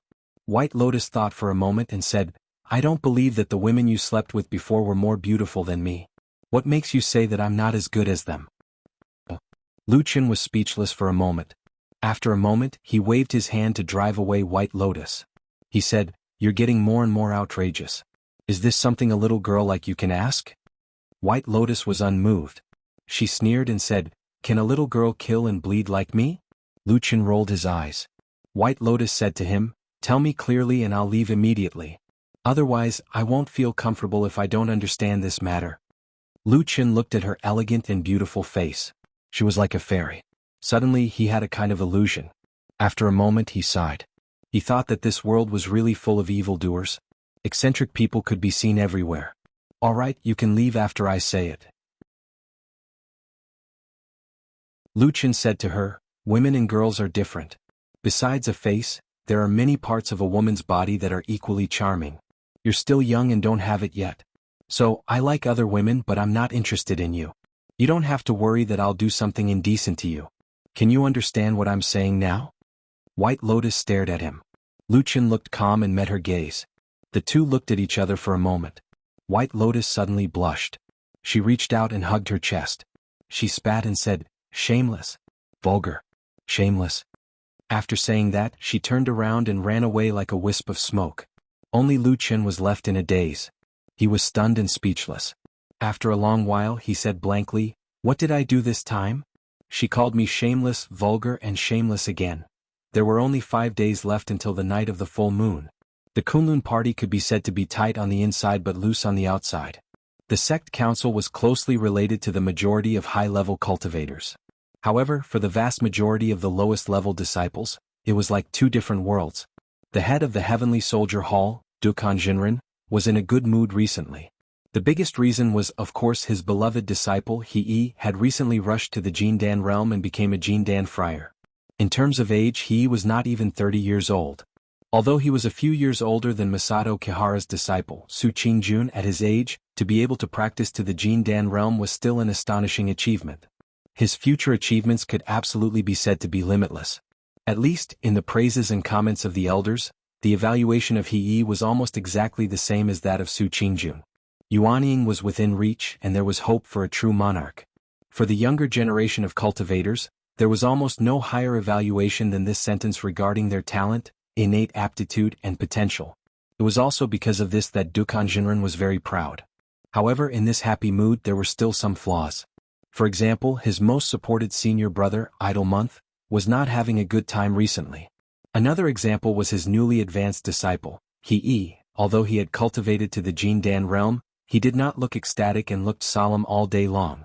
Dukan Jinren, of course, was well aware of the reason for this. And to be honest, these two things were caused by one thing, and that was the evil devil cult killing people. The first thing had just calmed down, and the result was that it happened again. These evildoers of the devil cult were simply rampant and lawless. It was hateful that they were as timid as mice and did not dare to come out to fight. They only dared to hide in the dark corners and plot against those almost powerless odd-job disciples. It was despicable. Dukan Jinren had always been the most staunch supporter of spiritual master Idle Month. He was very disgusted with the actions of the few spiritual masters of Baichao Tang. It was clearly the evil deeds of the evildoers of the devil cult, but Qian Deng Mingzhu and the others were pointing the spearhead at their senior brother. However, although he thought so in his heart, when someone suggested to him that he should come out again to continue investigating the devil cult, Dukan Jinren still firmly refused. He really felt sorry for his disciple and did not want him to get involved in this mess again. These days, because the sect council was imminent, he was also very busy. But occasionally when he had free time, he would call Heir along for a walk as a way to ease his anxiety. He knew his disciple too well. He was talented, but his thoughts were too deep and many things were bottled up in his heart. And a few days ago, the death of his most valued younger brother, Hegang, had a much deeper impact on Heir than what he showed on the surface. Therefore, on this day when he and Heir were casually walking on the mountain and chatting, he also deliberately mentioned this to him.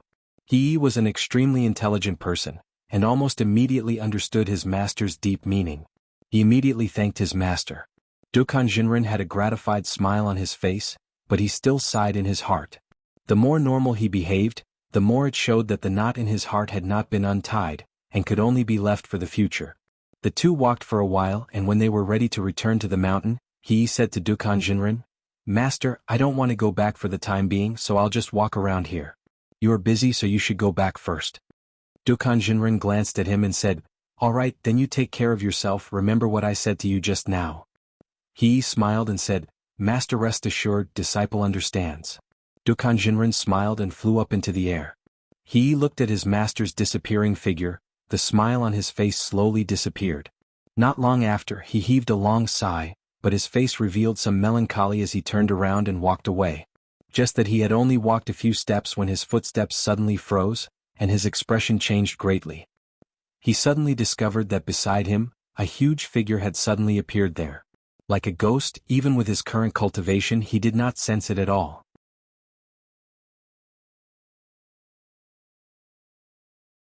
Chapter 207. To a Jindan friar, in terms of cultivation realm, it could already be said to be extremely powerful. Looking at the entire cultivation world, countless cultivators, countless families, wherever he went he could be considered as an elite.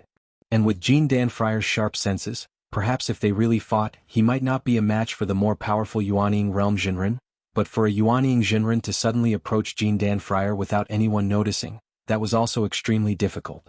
But right now, he suddenly met such a person, a huge and fat figure, suddenly appeared beside him. So close at hand. At that moment, it was like the blood in He's entire body had frozen, and he practically instinctively let out a furious roar as he retreated. At the same time he swung his arm and struck out with his strongest Dao art and divine ability.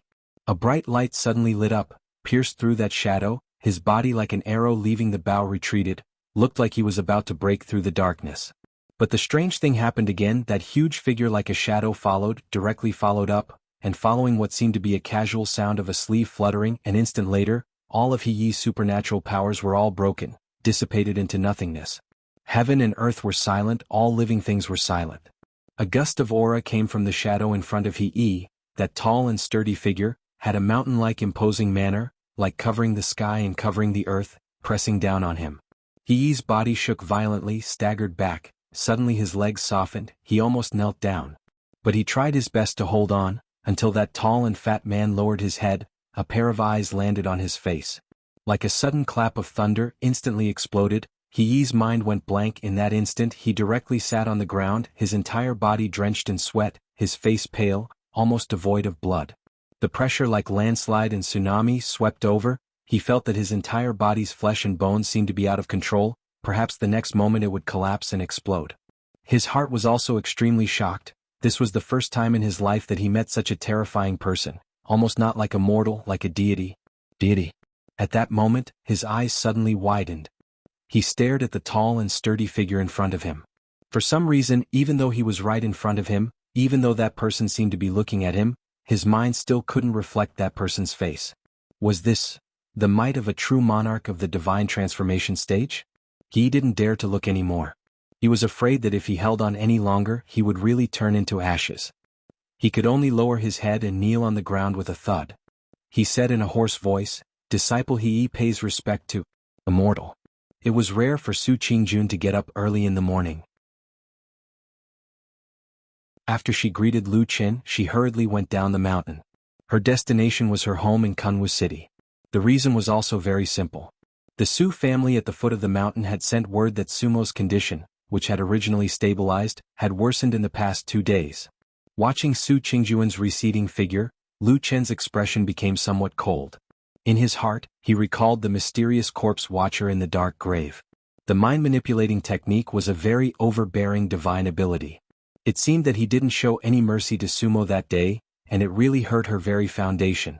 Standing on the Fian platform that had once again become quiet, Lu Chen's expression fluctuated and his brows were tightly knitted. The situation had already begun to become more and more chaotic. Lu Chen even had a feeling that it was beyond his expectations.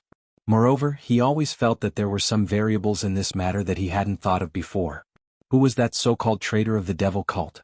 What was he planning to do by lurking on the mountain of Kunlun? But why didn't the people of the devil cult seem to know of his existence? All these doubts intertwined with each other, making him feel as if he had fallen into a mess. He only felt that everything in front of him was chaotic, and he couldn't see what was going to happen in the future. In another 5 days it would be the night of the full moon. According to the agreement made by the traitor of the devil cult, he and Lu Chen would meet on that night. Perhaps that would be the time when the truth would be revealed. But would things really be so simple? Perhaps because he had been in the dark for too long, Lu Chen always subconsciously felt doubtful. He always felt that there was no such simple thing in this world. Sometimes he also knew that what he was thinking was actually wrong, but the habit he had developed over the years always made him involuntarily think this way. Perhaps it was better to make some preparations first? Has the damned Baldy come back? At noon that day, Lu Chen also came to Kunwu City and asked Old Ma in the Black Hill Pavilion. Seeing that Lu Chen had come, Atsu was very happy. It ran to his side and jumped up and down, appearing to be very affectionate. Seeing Atsu's appearance, Luchin also smiled and kept reaching out to stroke its head. He then raised his eyes to look at Old Ma. Old Ma shrugged and said, I don't know. But since he promised to come back before the night of the full moon you mentioned, it should be in the next few days. Luchin nodded and said, good. If he comes back and contacts you, find a way to notify me or tell him to come find me. I have some things to ask him. Old Ma's eyes flashed and he said, what's wrong? Is there something? Luchin hesitated for a moment and said, there are some things I feel strange about, so I want to ask him. Old Ma seemed to want to ask more questions, but when he saw Luchin's expression, he quickly swallowed his words. After a while he nodded and said, good. Don't worry. I'll inform you immediately if there's any news. Luchin smiled and nodded at him. He then squatted down and played with Atsu for a while before saying, I'll send Atsu away today. I don't want to leave it here with you. Old Ma asked, where do you plan to send it? Luchin said, I don't have a fixed place. I'll just find a mountain forest a bit further away from the city and let it stay there. After the night of the full moon, I'll finish my business and come to find it. Old Ma frowned and said, you'll just leave it alone in the mountain forest? Will something happen to it? Luchin laughed and patted Atsu's head. Then he stood up and said, it's okay. This dog has become stronger recently. It will survive. Right, Atsu? He lowered his head and asked Atsu. Atsu wagged his tail and barked a few times as if he was responding to his words. Old Ma glanced at Atsu and suddenly made a gesture to Luchin, asking him to follow him to the side. Then he looked slightly serious and said to Luchin, what's wrong with this dog? Luchin said, there's nothing wrong with it. It's quite good. Old Ma snorted and said, don't lie to me with this kind of nonsense. There must be something wrong with Atsu. That's why you're so sneaky. By the way, there's something I haven't told you yet.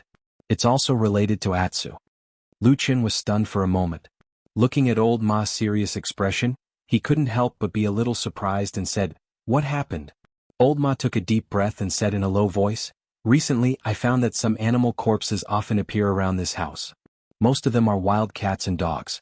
Occasionally there are birds, chickens, and ducks. They all died in the same way.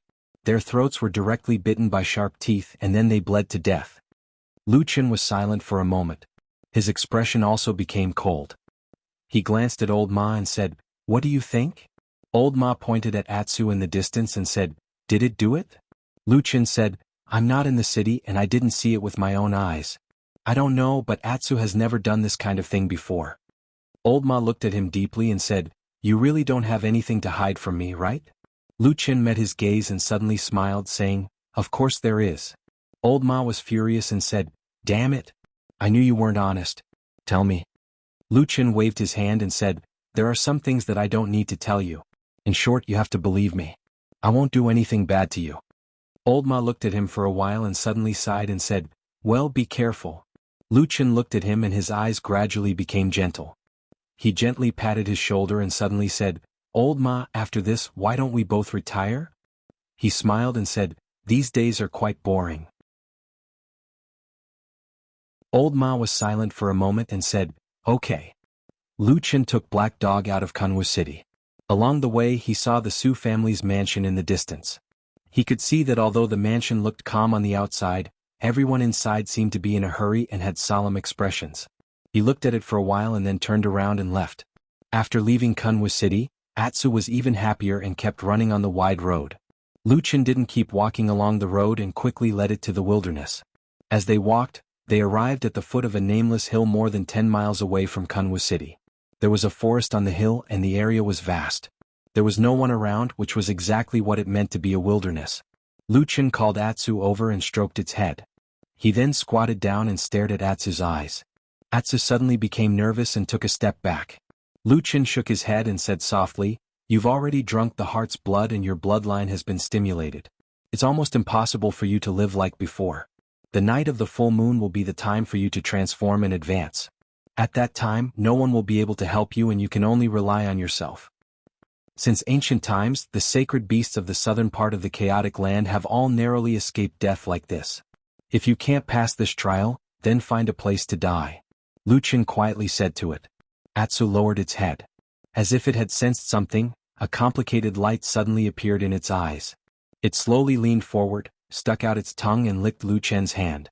Lu Qin glanced at the towering Kunlun mountain in the distance and said, "In the next few days, I also have to work on that mountain. Should be very dangerous. I'm not sure if I'll survive." You see, people like us who have been shadows for a long time are all like this. We always feel like we're in danger of dying. Tell me, what's the point of living like this? Am I right, Atsu? Lu Qin sat on the ground and said to Atsu. Atsu slowly walked over and squatted down next to Lu Qin. It looked like it was sitting side by side with him. The sky unknowingly darkened. The afterglow of the setting sun shone on their backs. "I hope we can still meet after the night of the full moon," Lu Qin said. Woof.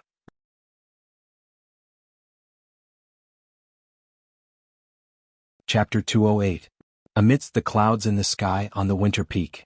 Hakushin Jinkuin's 3 disciples, Perfected Idol Month, Zhuoxian, and White Lotus gathered in Zhuoxian's cave abode. They stood side by side and looked at the ancient plate on the table in front of them. Compared to the 2 senior brothers who had been famous for a long time, White Lotus looked like a child at the moment. However, her temperament was cold and otherworldly, and she had a different kind of bearing. However, White Lotus did not seem to be in a good condition today. Her face was a little pale and she looked a little haggard. Perfected Idol Month and Zhuoxian saw this. Perfected Idol Month looked at this little junior sister with a rare look of pity in his eyes. "Little junior sister, are you not feeling well?" White Lotus shook her head and said softly, "No, thank you for your concern, senior brother." Perfected Idol Month nodded and said, "All right, in that case let's see Master." White Lotus agreed. Then, under the gazes of Master Xianyu and Zhuoxian, she walked up to the ancient plate on the table. She gently brushed her palm over it and used some unknown method. Suddenly, smoke rose from the center of the ancient plate. Then there was the sound of a violent snowstorm. The howling was violent as if it was right next to their ears. A vast expanse of white snow appeared on the ancient plate. This Dharma treasure was naturally the wind speech plate that was previously given to White Lotus for safekeeping. Perfected Idol Month and the other 2 looked solemn as they bowed. A moment later, a deep and slightly hoarse voice suddenly came from the depths of the seemingly endless snowstorm. "What's the matter?" Perfected Idol Month took a step forward and cupped his hands. "Master, Disciple Idol Month wishes to see Master." The snowstorm blew past as if it would never stop. The 3 could only see the snowstorm dancing in the sky, but there was no trace of a human figure. But strangely, Hakushin Jinkuin's voice was still very clear. "Speak." Perfected Idol Month did not dare to be negligent. He quickly reported to Master the major events that happened in the Kunlun party recently, including the matter of the evil cult secretly killing the Oddjob disciples, which caused the anger of the other Yuanying Jinren and caused him to fall into a somewhat embarrassing situation. At the end of his speech, Taoist Master Idol Moon's complexion turned solemn. He looked at the snowstorm in the wind whisper plate and said, "Master, given enough time, this disciple will certainly be able to get to the bottom of the devil cult.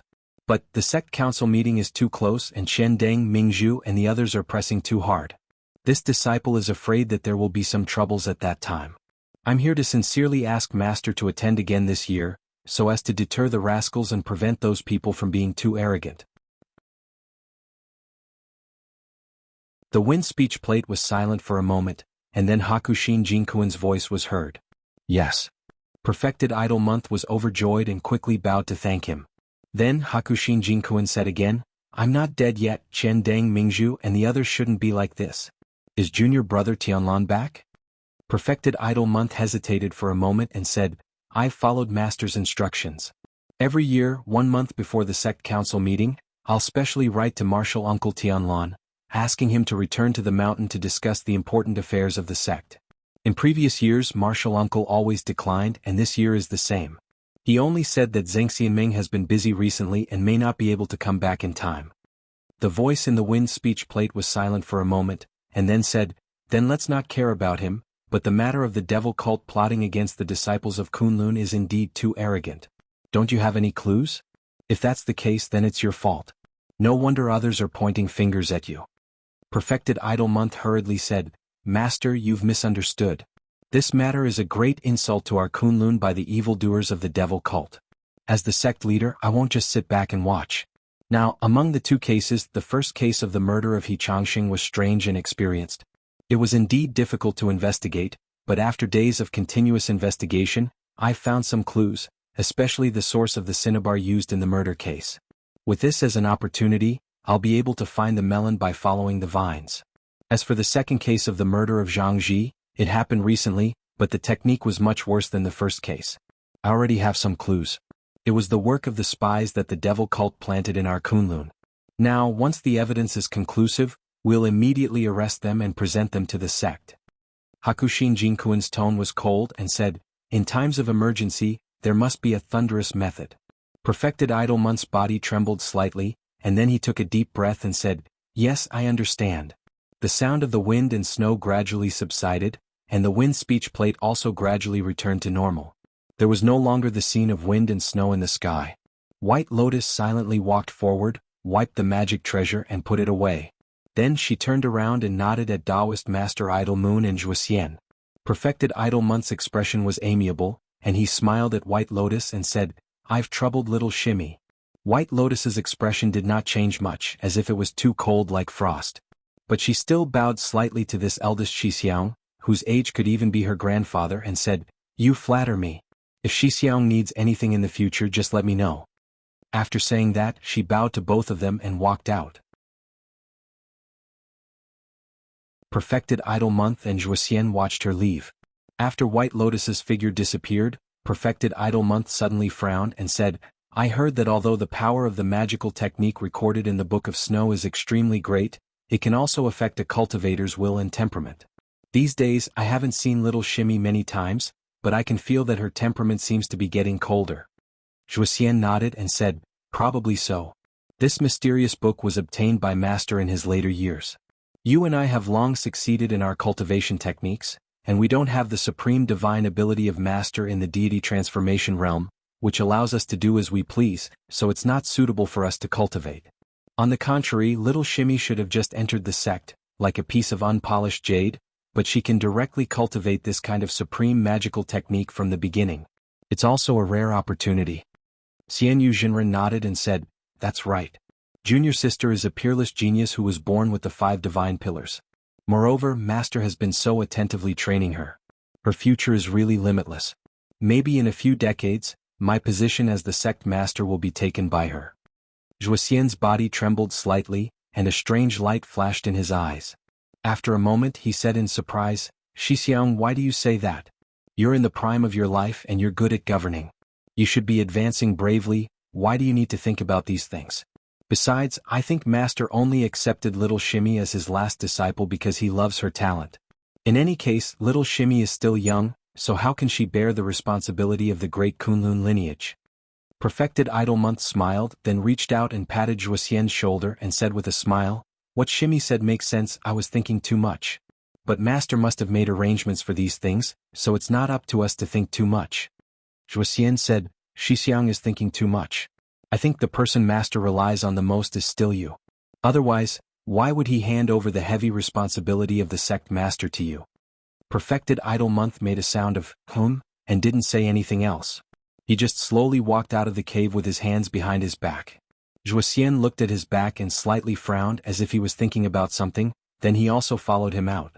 The next day at the foot of Kunlun in front of the mountain gate, an execution rack was suddenly erected. The disciples of the sect and the people in Kunwa city who were far away, quickly received the news. In an instant, many people swarmed over and surrounded the mountain gate. There were all kinds of people in the crowd, including many itinerant cultivators and cultivators from other sects who were passing by. There were even ordinary mortals and villagers who lived in the nearby cities or villages. All of them rushed over to watch the commotion. In a hidden corner of the crowd, there were 2 men who didn't seem to attract any attention. They were Fan Tue and Qin He from the 3 Realms Demon Sect. At this moment the 2 of them did not look good, especially Fan Tue. His face could be described as ghastly pale, and his fists were tightly clenched under his sleeves. His gaze was fixed on the person who was tied to the wooden rack. Qin He sighed softly and pulled Fan Tue with his hand without batting an eyelid. He used a little more strength in his hand. Fan Tue turned his head and looked at him. After a moment, he slowly nodded and said in a low voice, I'm fine. Qin He was silent for a moment, then said, we have also underestimated the Kunlun party. Thinking about it, for such a large and famous sect to be able to prosper after 5,000 years, they must have their own strengths. We should be more careful when dealing with them in the future. A hint of embarrassment flashed past Fan Tue's eyes. He didn't say anything and only clenched his teeth. At the other end of the crowd, Old Ma was also standing in the crowd. Strangely, Lu Qin, who was dressed in casual clothes, was also standing beside him. However, the two of them didn't show any signs of conversation. It was as if they were two strangers who didn't know each other. They didn't even look to the side. Their gazes were also looking at the execution rack at the foot of the mountain gate, looking at the person who was tied to it. Looking from afar, that person's limbs were tied up, and his head hung limply in front of his chest. There were many bloodstains on his clothes and he looked a little wretched. From time to time, whispers could be heard from the surrounding crowd. Old Ma stared for a moment, then suddenly said as if he was talking to himself, "I remember that the Kunlun party had also captured many spies from the devil sect in the past, but they had never done it in public like this, right?" His voice wasn't loud and probably only Lu Qin, who was standing a few feet away from him, could hear him. However, Lu Qin's expression didn't change at all, as if he didn't have any reaction to the fatty's words. It was only after a while that Lu Qin let out a faint smile. Without turning his head, he said in a low voice, "That sect leader must have been forced into a corner recently." Old Ma grunted, a hint of disapproval in his eyes. Just as he was about to say something, there was a commotion in the surrounding crowd. The two of them looked over and saw a person walking out from among the Kunlun party disciples at the Kunlun mountain gate. That person had a dignified aura, and his footsteps were steady. Was he? At this moment he was holding a sharp long sword in his hand, walking toward the execution rack step by step. The surrounding crowd instantly became excited. He stopped in front of the execution rack and suddenly looked around. Then he shouted in a deep voice that shook the entire place and reverberated in front of the Kunlun mountain gate, "Spies from the devil sect have committed heinous crimes. Everyone has the right to punish them."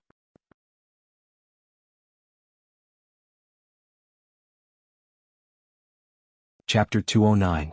He's loud shout was like a clap of thunder, instantly silencing the entire place.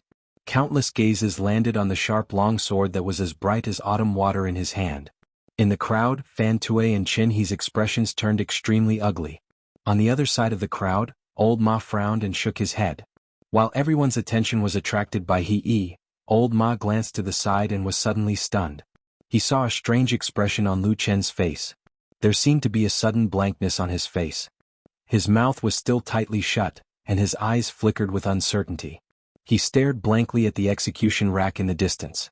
His gaze only stopped on the evil sect spy who had already completely lost the ability to resist and had become the prey of others. A wave of cheers suddenly erupted from the surrounding crowd. At first, it was those mortal villagers without any cultivation. Their feelings were the simplest and most direct. Their hatred towards the evil sect was the most straightforward. After he shouted, these mortals quickly started cursing. They cursed the person who was tied up to 18 generations of his ancestors.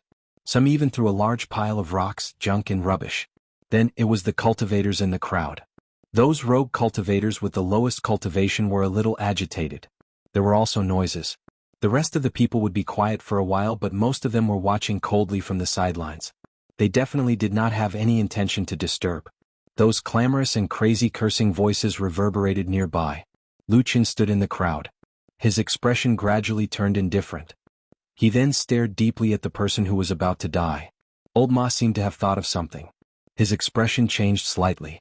He wanted to speak but stopped. A bitter smile appeared at the corner of his mouth.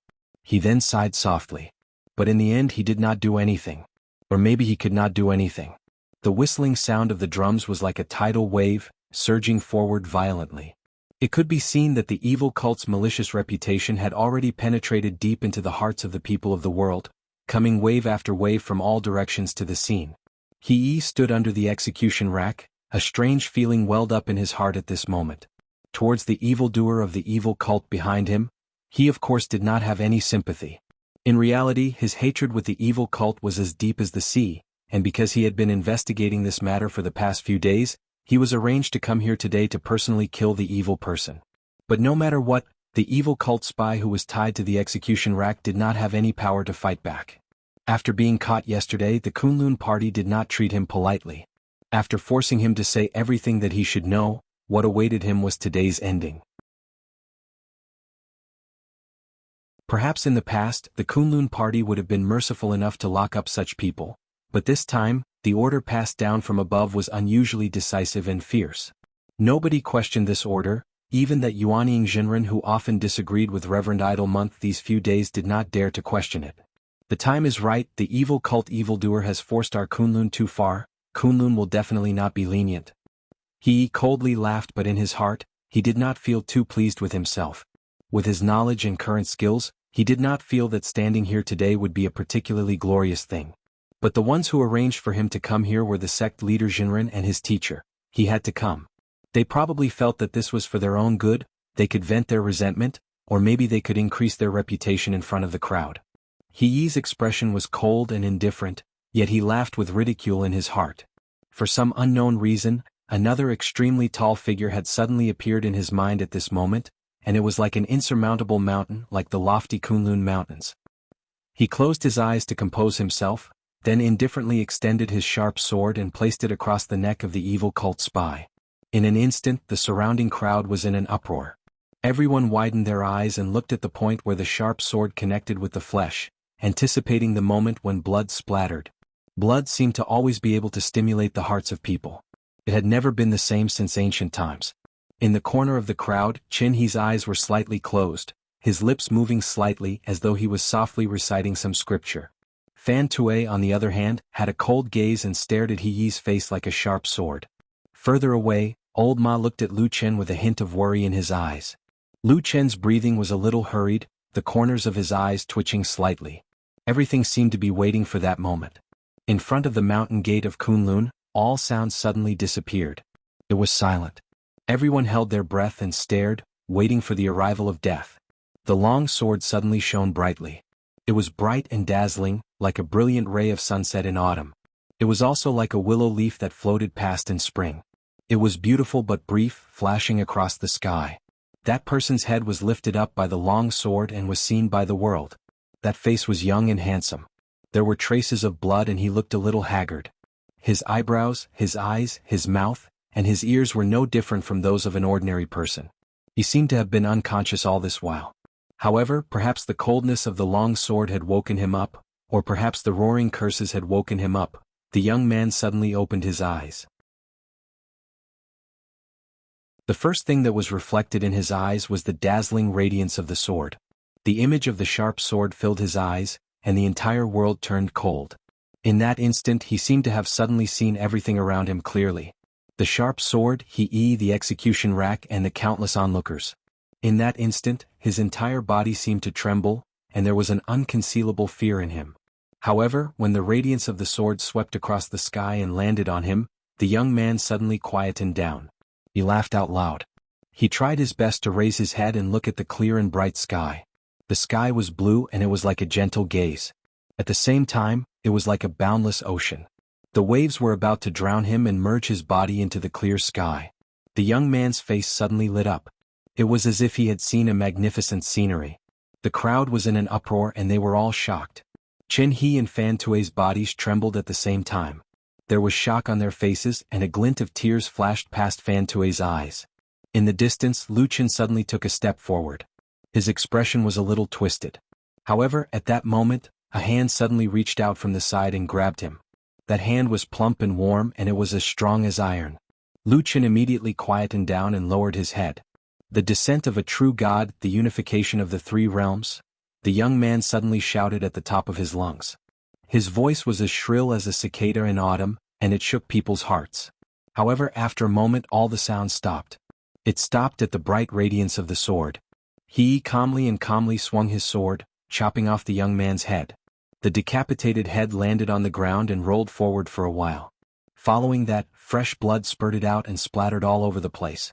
It was so red that it was glaring and suffocating. There was a look of disgust in He Yi's eyes. He retreated and avoided the spurt of fresh blood. Then he slowly turned around, faced the crowd and raised his sword. Drops of blood dripped down from the blade of the sword. It dyed the ground and the eyes of the people in the surroundings red. A wave of cheers erupted from the crowd. Laughter and shocked cries mixed together.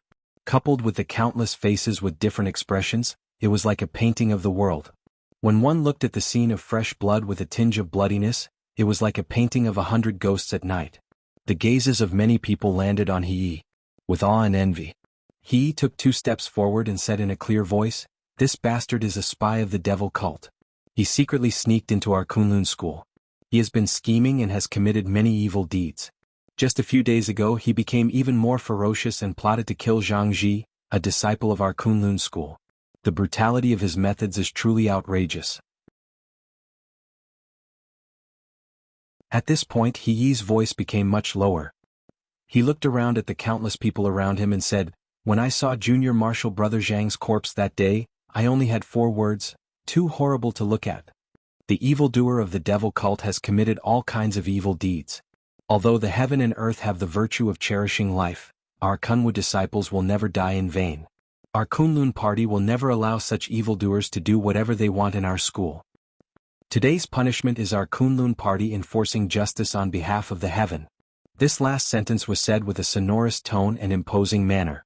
For a moment, everyone turned to look at He Yi, who casually tossed his sharp sword into the air. He then turned around and strode away, heading straight for Kunlun Mountain. Behind him, there was a sudden sound of wind. The sound was sharp and the sound of the air being torn apart instantly became urgent. The long sword descended from the sky like a sharp blade of the heavens. It was unstoppable and went straight into the torture rack. With a poof, it pierced into the chest of the corpse and came out. The crowd was silent for a moment.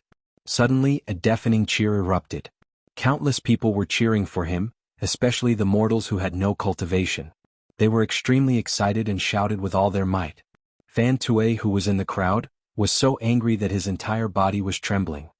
He gritted his teeth and forcefully suppressed the roar in his heart. He used the softest voice he could muster to shout angrily to Chen He, who was beside him, "This bastard.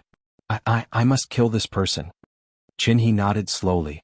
His eyes also looked toward the back of Kunlun Mountain with a cold gaze. That day the Kunlun party publicly executed a traitor of the evil sect. They announced that it was this person who had plotted against and killed their servant, Zhang Ji. It had only been a few days since Zhang Ji's death. The Kunlun party's thunderous and iron-blooded determination shook the mountains and rivers. The blood-stained torture rack was erected outside of Kunlun Mountain. It was not taken down for many days, and no one collected the corpse of the evil sect's demon. After this incident, the atmosphere in the Kunlun party suddenly changed. Jinren Idle Month's reputation soared, and the voices of criticism immediately decreased. Qian Deng, Mingzhu, and the rest of the Yuanying Jinren also expressed their appreciation for this. They praised Jinren Idle Month's methods and said that he was a great talent with deep foresight and decisiveness. This was a blessing for the entire Kunlun party.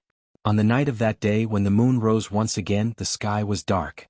Lu Qin sat alone on the cliff of the Flying Goose platform. He looked up at the cold and lonely moon with a cold expression. He thought to himself, there are only 4 days left until the night of the full moon.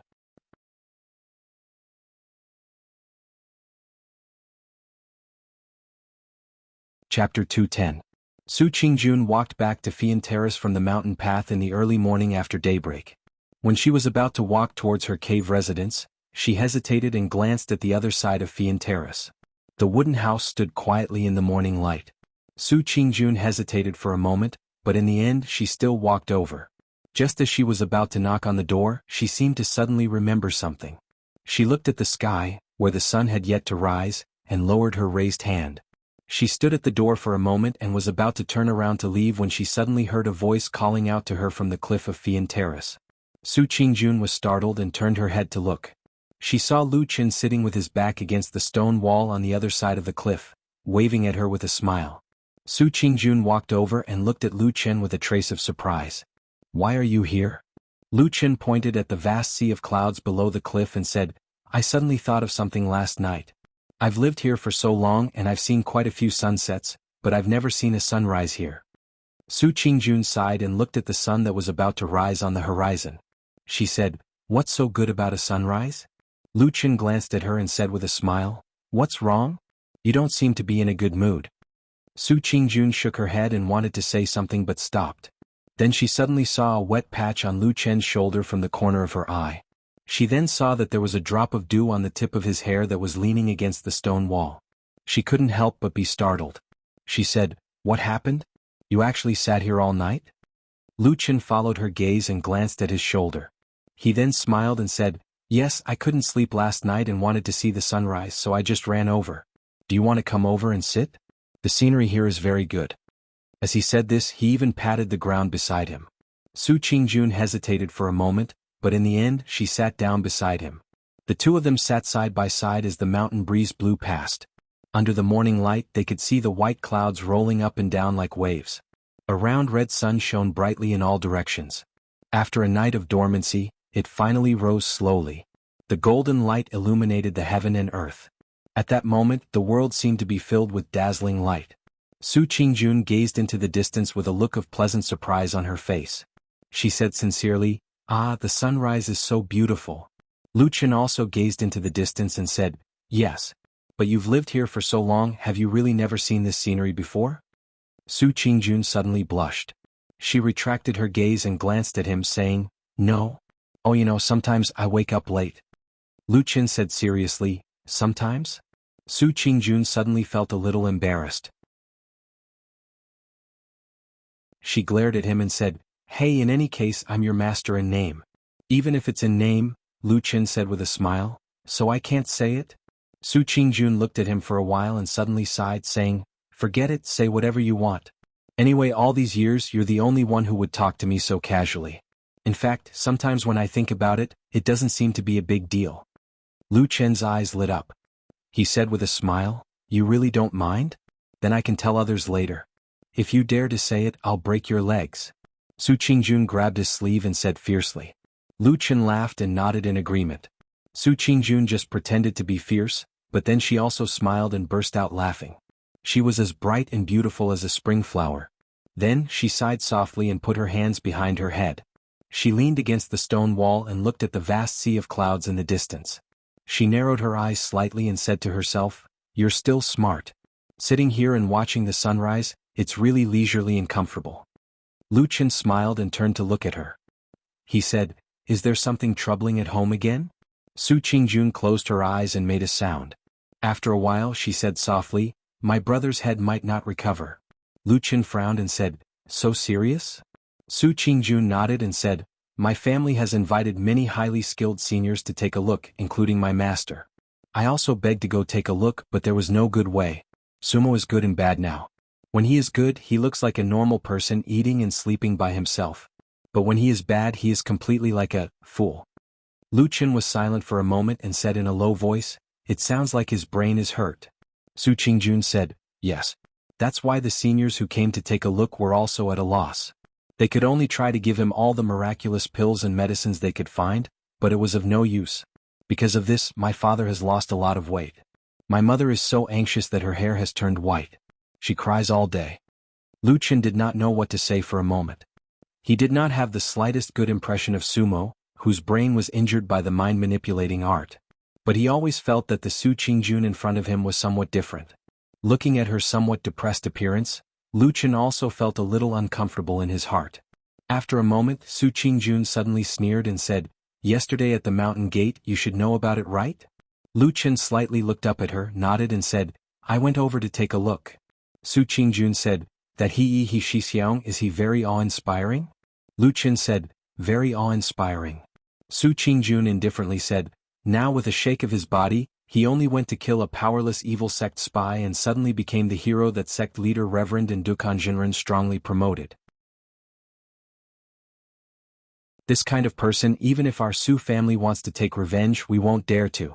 Lu Chen was silent for a moment and said, "Yes, you better bear with it."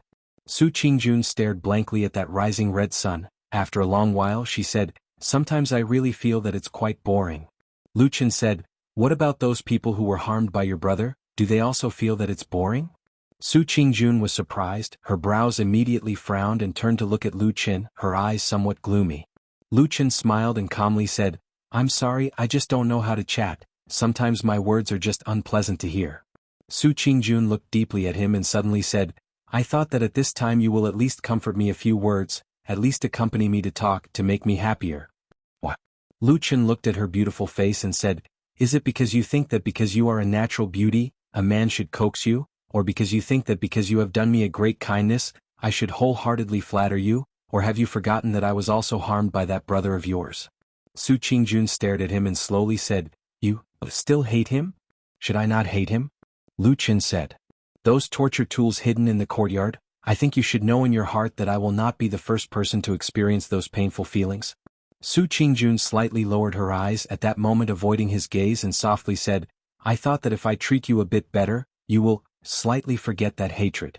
You are wrong, Lu Chen said calmly. Su Qingjun fell silent. After a while she stood up and turned to walk down, but after 2 steps she suddenly stopped and did not turn around. He only heard her say, You have never spoken to me like this in the past. When I just arrived here you asked me what was on my mind. In fact, I should be the one asking you, right? Su Qingjun slowly turned around. There was a soft light in her bright eyes, looking at Lu Chen, and said, What happened during the days I was not on the mountain, Lu Chen? Nothing. Lu Chen said, It's just that I don't want to flatter you anymore. I feel that I have been very disgusting in thinking about you all day to make you happy. Su Qingjun's face looked a bit pale and she whispered, Why? No reason. In fact, the two of us do not have to be so hypocritical. Do we really pretend that we can always be friends? Are we not? No. Lu Chen's face seemed to become calmer and calmer to the point that it was close to indifference. Even his gaze was cold, the coldness in his eyes seeped into his bones. I follow you, of course, because of your beautiful appearance and also because of your profound skills. I can rely on you. In the future, I can rely on your name to get by and swindle food and drink. As for you, you probably feel a little guilty taking care of me, and also because I can make you happy, right? Su Qingjun looked a bit sad, lightly shook her head and said, It's not like that. Lu Chen became a bit impatient, waved his hand at her and said, Anyway, that's what I think. Do you know how much I have suffered in the hands of that brother of yours? But every day when you come back you only talk about his name. Hearing it makes my heart feel annoyed. I think in the end we are still 2 different people. Most likely we can't be friends. You are the #1 genius of the Kunlun party, Jindan Friar. How can you really look up to a good-for-nothing odd-job disciple like me? Su Qingjun suddenly raised her head and said, I did not. After a long time, can you guarantee that you definitely won't? Su Qingjun was suddenly at a loss for words. Lu Chen stood up, took one last look at that red sun at the end of the sea of clouds, sighed, and then walked towards the wooden house at the bottom of the cliff. When he passed by Su Qingjun, he paused for a moment and said, I don't want to stay here anymore. I will go down the mountain today. I don't want to trouble you in the future. Can I ask you to cancel the title of master in name? Su Qingjun nodded blankly, her expression complicated, lightly gritting her teeth. She watched as Lu Chen returned to the wooden house, and not long after, he came out with a small package, and then walked with large strides towards the mountain path. He didn't say anything, didn't say goodbye, looked like he was going to directly go far away like this. Looking at that man's back, Su Qingjun suddenly shouted loudly and said, I didn't look down on you. I have always treated you as a friend.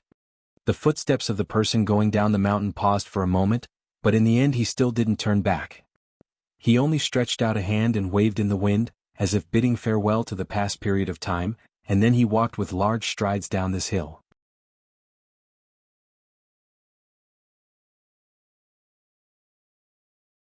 Chapter 211. The path down the mountain was not easy to walk on. Zigzagging, it was as if he was always walking on a steep slope with no flat ground. There was no one on the nearby mountain path, and the flying goose platform was usually quiet. Lu Chen walked alone for a long time. After leaving the flying goose platform, he walked around casually, as if he did not have a clear and definite direction to go. He was like a cold and lonely shadow, walking in the mountains until a deep voice suddenly rang in his ear and said gently, Where are you going? Lu Chen stopped and said, I'm waiting for you. The person seemed to smile. Then, he heard the sound of the wind and the rustling of the trees on both sides of the mountain path. The light from the sky seemed to be twisted for a moment, refracting a strange rainbow in front of him. A huge and burly figure appeared behind Lu Chen. In the next moment, the two of them had already left the mountain path and arrived at a quiet neighboring forest. Lu Chen stood in the forest and looked around. He mumbled something, but no one knew what he was saying. Then he looked up at the opposite side and said, Damn Baldy, do you have wine? Whoosh. A wine gourd was thrown over in midair. Lu Chen caught it, pulled out the cork and gulped it down. Then he wiped his mouth and lamented, What kind of lousy wine is this? You're a divine transformation stage true lord after all. Can't you get some immortal wine that can extend your life by 10 years? Get lost. True Lord Tianlan, who looked taller than Lu Chen even though he was sitting in the forest, spat at him.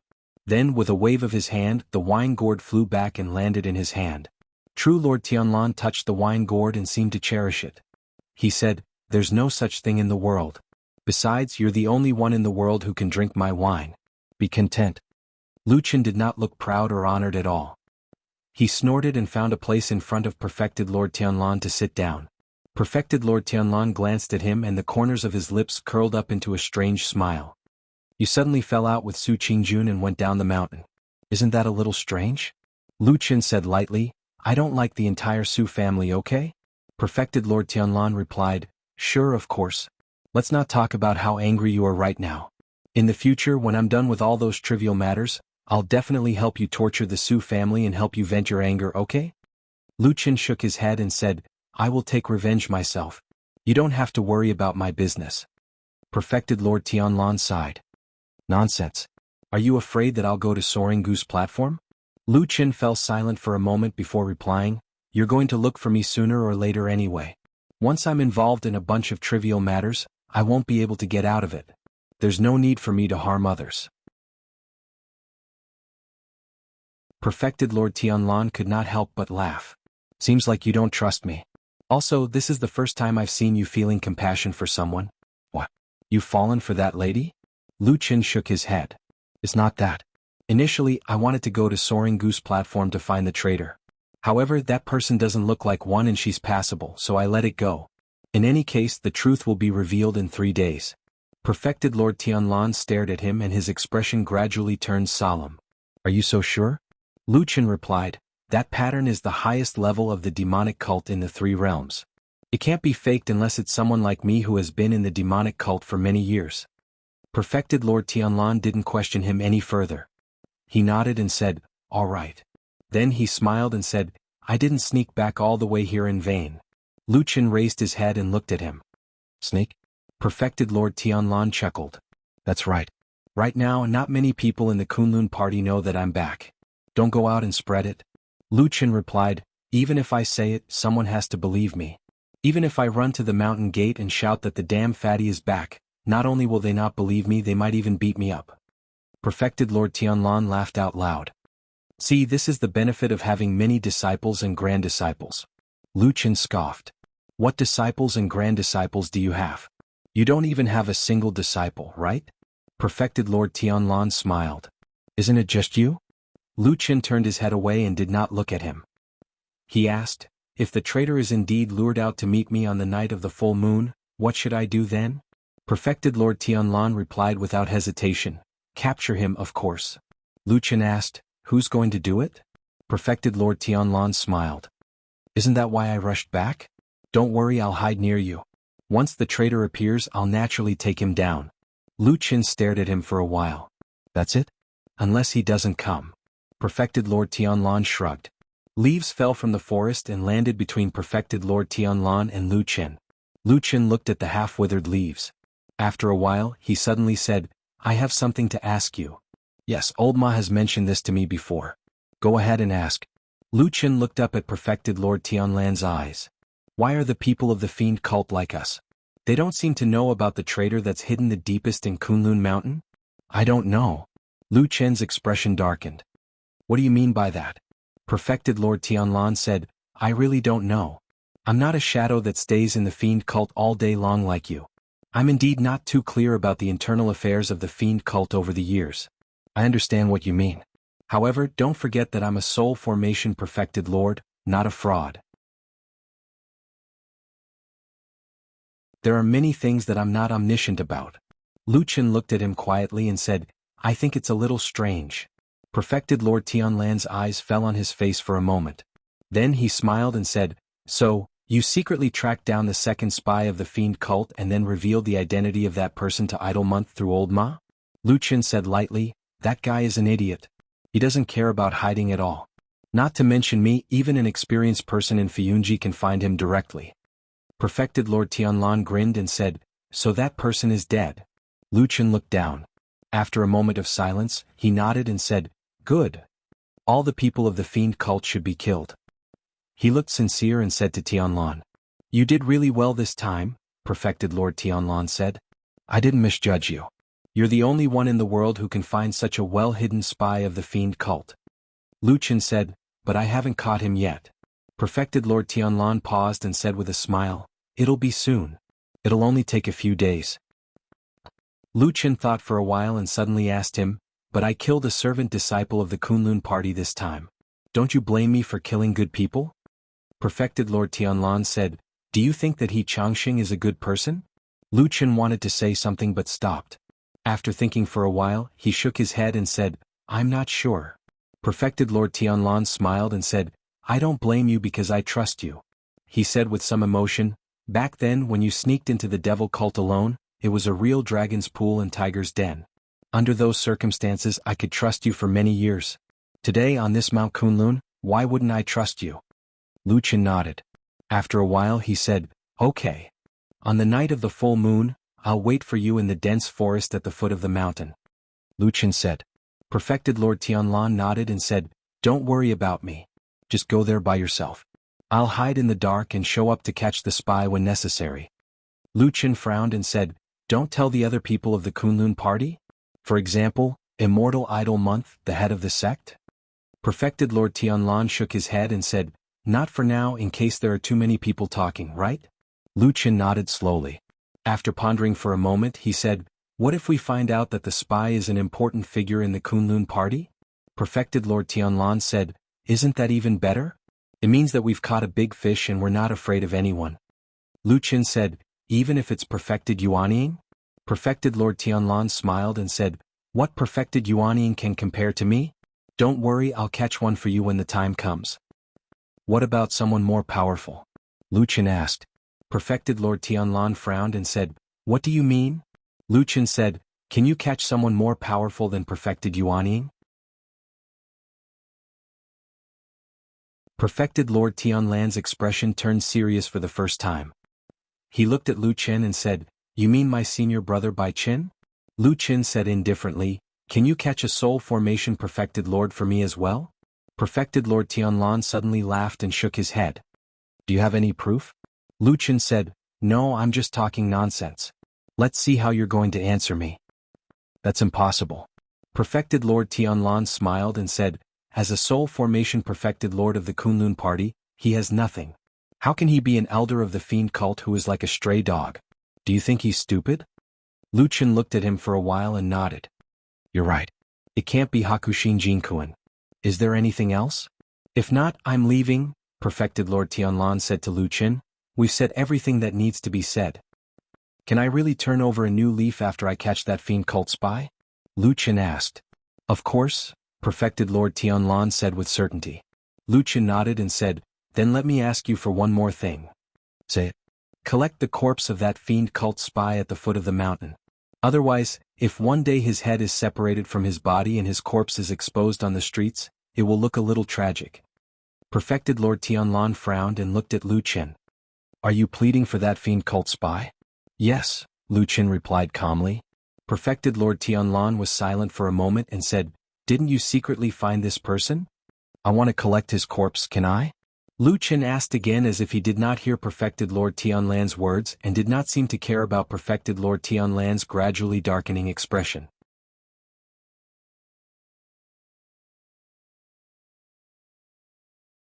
Chapter 212. No, Perfected Lord Tianlan said. Don't be meddlesome. Lu Chen quietened down. After a while, he nodded without saying anything. Perfected Lord Tianlan looked at him and frowned. Ma Xiaoyan is right. You do seem to be a little off lately. Because I want to collect that person's corpse? Because your heart softened. Perfected Lord Tianlan said, 10 years ago, you weren't soft-hearted or hesitant. You didn't care about other people's feelings or worry about dragging them down. I think I told you a long time ago that shadows like you don't live long. Lu Chen was silent. After a while he said, you're right. I've probably changed in the past 10 years. What? You don't like it? Perfected Lord Tianlan said, of course I don't like it because you might lose your life. But I think it's all right. Lu Chen said calmly, although my heart softened and my cultivation was crippled, I saw things that I never saw before and felt a state of mind that I never knew before. I think it's all good. Lu Chen looked up at the famous perfected lord in front of him and said, Actually, sometimes I also wonder if I would still stab Yun Shouyang to death without hesitation if I was in that desolate valley now. Perfected Lord Tianlan narrowed his eyes and looked at Lu Qin. What? Do you think what you did 10 years ago was wrong? Lu Qin shook his head. No, I don't regret it. After a pause he said, You're right. I was probably soft-hearted. A shadow shouldn't be soft-hearted. I think I'm not suitable to be a shadow anymore. The forest quieted down. After a while, Perfected Lord Tianlan said, It's been hard on you all these years. Fortunately, you'll be free after this matter is done. Lu Qin smiled. Really? Perfected Lord Tianlan laughed. Why would I lie to you? You're my only disciple and I'm counting on you to inherit my legacy in the future. Oh, speaking of this, my lineage has a habit.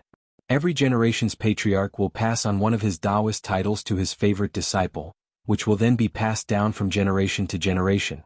My master is old ancestor Tian Hong. He imparted the Taoist name, Tian to me, so I'm called Tianlan. In the future, I will also pass on the word, Tian to you, Lu Qin, Perfected Lord Tianlan said to Lu Qin with a smile. Lu Qin shrugged and said, Then what should I be called, Lu Tian? Tianqin? Lu Tianqin? It doesn't sound imposing at all. It doesn't sound good. Perfected Lord Tianlan thought for a moment and said, How about Heavenly Shadow? Sky Shadow? Lu Qin repeated. Perfected Lord Tianlan smiled. How is it? I think it's pretty good. Forget it, don't talk to me about this. Otherwise, I'll be entangled with a shadow for the rest of my life. Damn Baldy, let's make a deal. This is the last time. Lu Qin said to Perfected Lord Tianlan with a smile. Perfected Lord Tianlan nodded. Yes, it's the last time.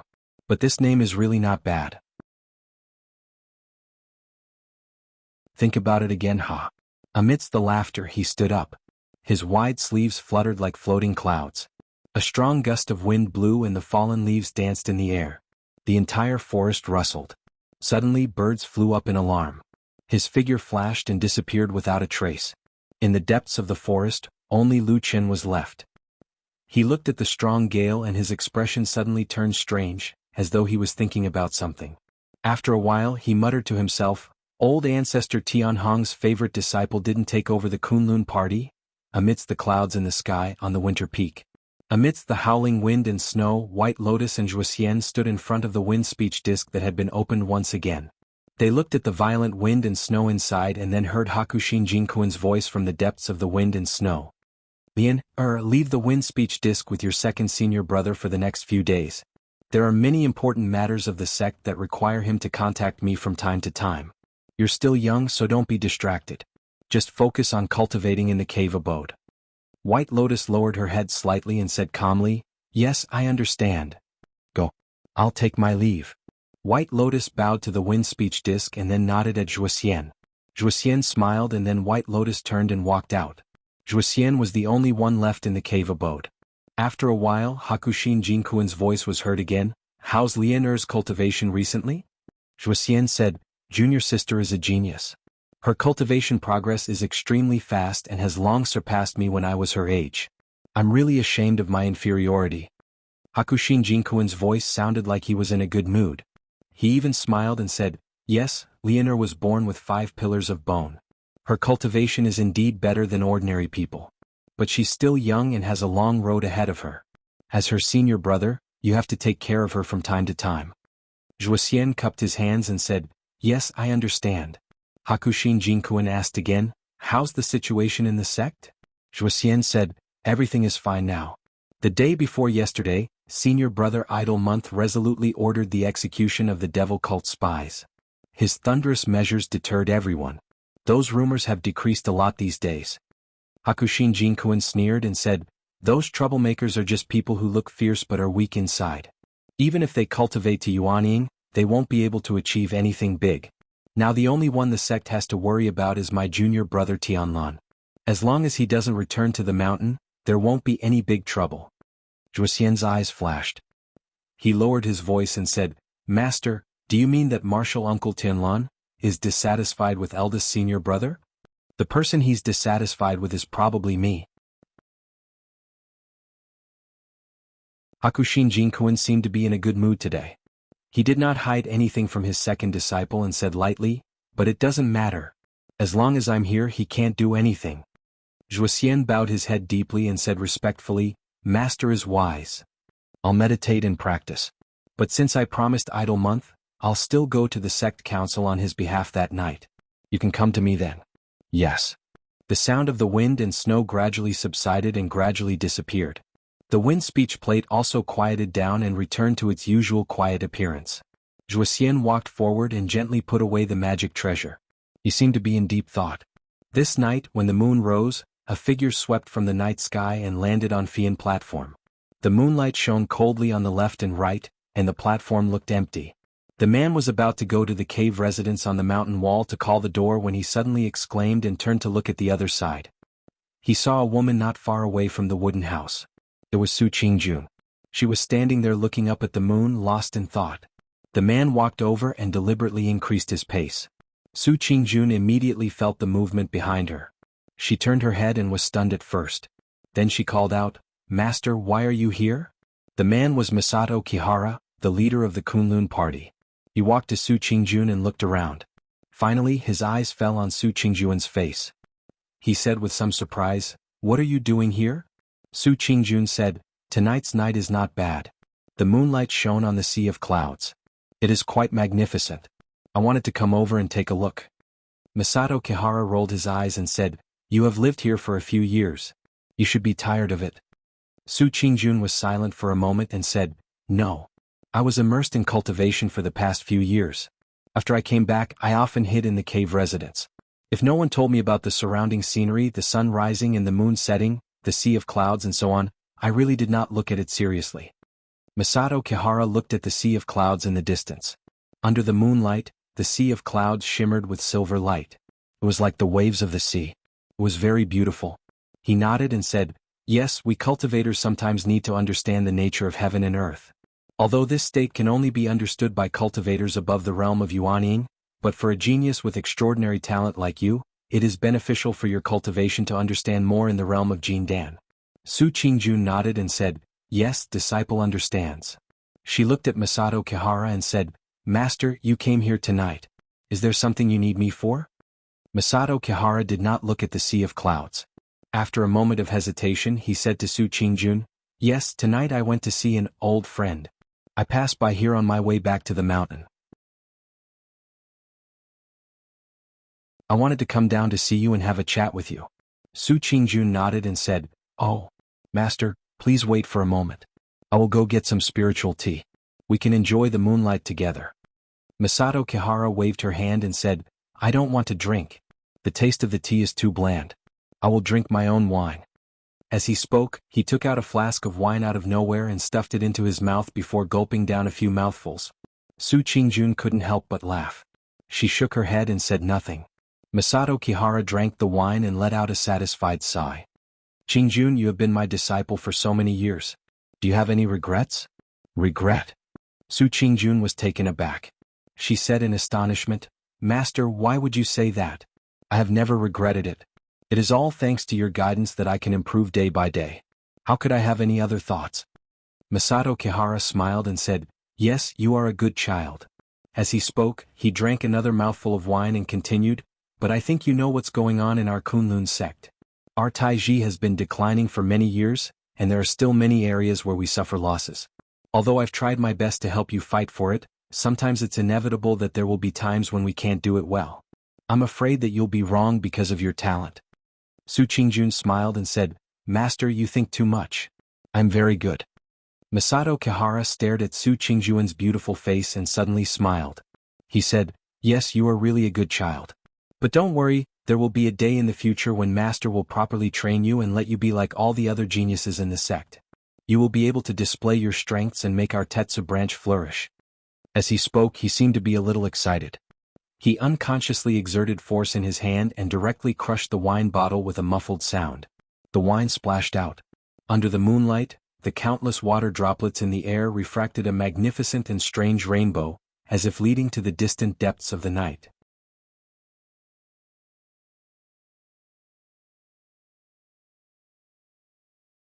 Chapter 213. In the dead of night, the bright moon hung high in the sky. Outside Kunwa City in a nameless mountain forest. Hurried screams and desperate running mixed together, piercing through the silence of the mountain forest, creating ripples in the darkness like water.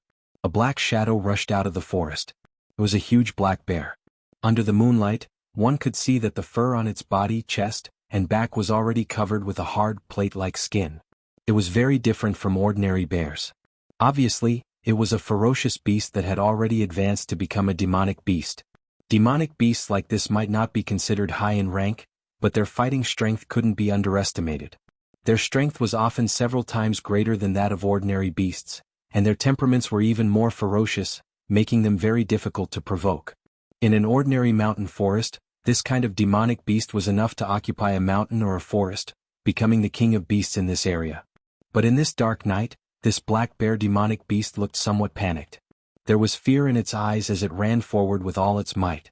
It seemed as if it wished it could grow wings and fly as fast as possible, leaving this dark mountain forest as quickly as possible. While this demonic beast was madly running away, the moonlit mountain forest was cold and silent.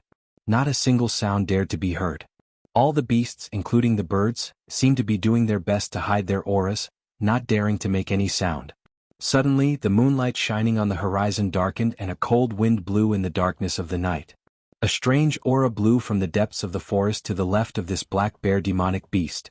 The black bear roared, but the sound of the wind suddenly became fierce. Like a thunderclap, a black shadow blocked the moonlight in the sky and covered the black bear's shadow. Roar! The black bear let out a crazy and desperate roar. Its huge body was knocked to the ground by the sudden force. It raised its huge bare paw and smashed it down, but the black shadow advanced and retreated like lightning, dodging the paw in an instant. Then it suddenly approached. In the darkness, a cold light shone, sharp fangs as bright as frost. A dim light flickered in those dark eyes and a green flame was burning. The black bear's roar came to an abrupt end. All sounds seemed to be blocked in its throat and were drowned out by the gushing blood. Its huge body struggled frantically, but no matter how hard it tried, it could not break free from those terrifying sharp teeth and the ghostly black shadow. Gradually, the demonic beast's body softened. Life flowed out of its strong body like water, like a fountain of blood being drunk dry. The jade-green flames burned in that lonely eye, and the darkness seemed to be roaring faintly. The forest was silent and everything gradually quieted down. A black shadow slowly walked out of the darkness. It was a black dog whose body had expanded a lot. Its strong and bulging muscles seemed to contain infinite power. When blood dripped from its sharp teeth, it didn't seem to notice. Moonlight sprinkled down from the sky once again, landing on this mountain peak. All the beasts and birds were silent. Only a black dog raised its head and stared at the round moon that was getting fuller and fuller. Suddenly, it opened its mouth and let out a mournful howl towards the bright moon in the sky. "Wu, is there something wrong with your brain?" In Kunwa City's Black Hill Pavilion, Old Ma angrily pointed at Lu Chen and scolded, "Do you think you're still a 17 or 18-year-old boy? Don't you use your brain when you do things? How dare you say that to a true sovereign?" Lu Chen expressionlessly sat across from him. He just shook his head and didn't respond. Old Ma looked at him and became angrier. He even seemed to be trembling with anger. He said, "I really don't understand what you're thinking now. Let's not talk about the past. I think even 10 years ago you were much smarter than you are now. You knew what to do and what to say. You knew when to keep your mouth shut and swallow those damn words until you die." Old Ma was even more furious when he saw Zhou Donghuang's expression. Lu Chen wiped his face and sighed. He said, "Can you speak properly? Your saliva sprayed on my face." "Bah." Old Ma said angrily, "I wish I could pour a basin of water on your head." Lu Chen smiled and said, "Well, I'm fine now, aren't I?" Old Ma said coldly, "This is because true sovereign cherishes old friendships. I've told you long ago that he treats you differently. In his heart, you're different from the others. Based on the nonsense you spouted in that damn corpse collection, believe it or not, anyone else would have killed you on the spot to avoid future troubles." Lu Chen slightly lowered his head. After a moment of silence, he said, "Do you really think so?" "Yes." Old Ma said flatly, "I know you're suspicious, but it's not your fault. You've been a shadow for so many years. Back then in the devil cult, you were tense day and night and couldn't sleep at night. For more than 10 years, you were tormented by life and death every day. To be honest, I admire you for not going crazy. But you can't be like this." Old Ma became agitated. He suddenly walked up and grabbed Lu Chen's clothes, roared at him, and then gritted his teeth and said, "Lu Chen, listen, you can doubt everyone in this world and you can even doubt me, but you really can't doubt true sovereign, do you understand? Lu Chen didn't resist old Ma's action. He just frowned slightly, looked at old Ma and said, "Why?" Old Ma took a deep breath as if to calm himself down, and then slowly let go of Lu Chen's clothes. His eyes gradually softened. After a moment, he suddenly smiled bitterly and said, "For so many years he raised you, cultivated you, and everything you did was for him. If you really doubt him, then what is the first half of your life? Nothing? Or a dream?" Old Ma stared at him and said softly. Lu Chen was silent. Old Ma paced back and forth a few steps in front of him and then walked to the door. Looking at the deserted alley outside the house, he said, "And speaking of which, what need does true sovereign have to harm you? What can you threaten him with? In terms of strength, he is a deity stage true sovereign. Compared to you, this kind of trash, the difference is like heaven and earth. In terms of reputation, his name shakes the world, you are unknown. In terms of secrets? What you helped him do was to deal with the evil sect. But his reputation of being the most effective in dealing with the evil sect has long been known by the world. So I really can't think of any reason why he would harm you, and why is it worth your suspicion?" Lu Chen was silent for a long time. Then he smiled bitterly and said, "So you're saying I was too suspicious and blamed him wrongly?" "Yes." Old Ma nodded, then stared at Lu Chen, his expression solemn, and said, "Brother, listen to me, don't let your imagination run wild, don't go the wrong way. Just follow true sovereign, and you will naturally have a bright future." That day when he left the Black Hill Pavilion and walked out of that deep alley, the sun shone from behind him. Lu Chen saw the shadow on the ground in front of him. He stopped, somewhat in a daze. He took a step and the shadow moved. He took a step and the shadow moved again. He looked to the side and found that there was a shady place under the high wall where the sun could not reach. He walked over and stood under the wall. The sun could not shine on him. He looked at his feet. The shadow was gone. Lu Chen looked silently. After a long time he stepped forward and walked out of the alley. Heavenly Soldier Hall of Kunlun Mountain. When he walked all the way, the Kunlun disciples along the way were very respectful to him. He had cultivated to the Jindan realm at a young age and was recognized as one of the most outstanding geniuses in the sect. Not to mention that he had a promising future, he was also nurtured and cared for by the head of the Heavenly Soldier Hall, Dukan Jinren. Even the head of the sect, Immortal Idol Month, valued him very much. Such a talent was really worthy of the 4 words, God's favored one. However, he had never been arrogant. On the contrary, after he broke through to the Jindan realm, his temperament and self-restraint seemed to have gone up another level. He treated people with courtesy. Whether it was ordinary disciples or odd-job disciples, he treated them equally. The way he talked and handled things made people feel like they were bathing in the spring breeze. At the same time, he was even more respected. His reputation in the sect was rising day by day. When Dukan Jinren saw his favorite disciple walk in, he could not help but smile. No matter who it was, even if he was a famous Yuanying Jinren for many years, to have such a satisfactory disciple was the most satisfying thing for him. "Why did you come today? What's the matter?" Dukan Jinren asked Hei with a smile.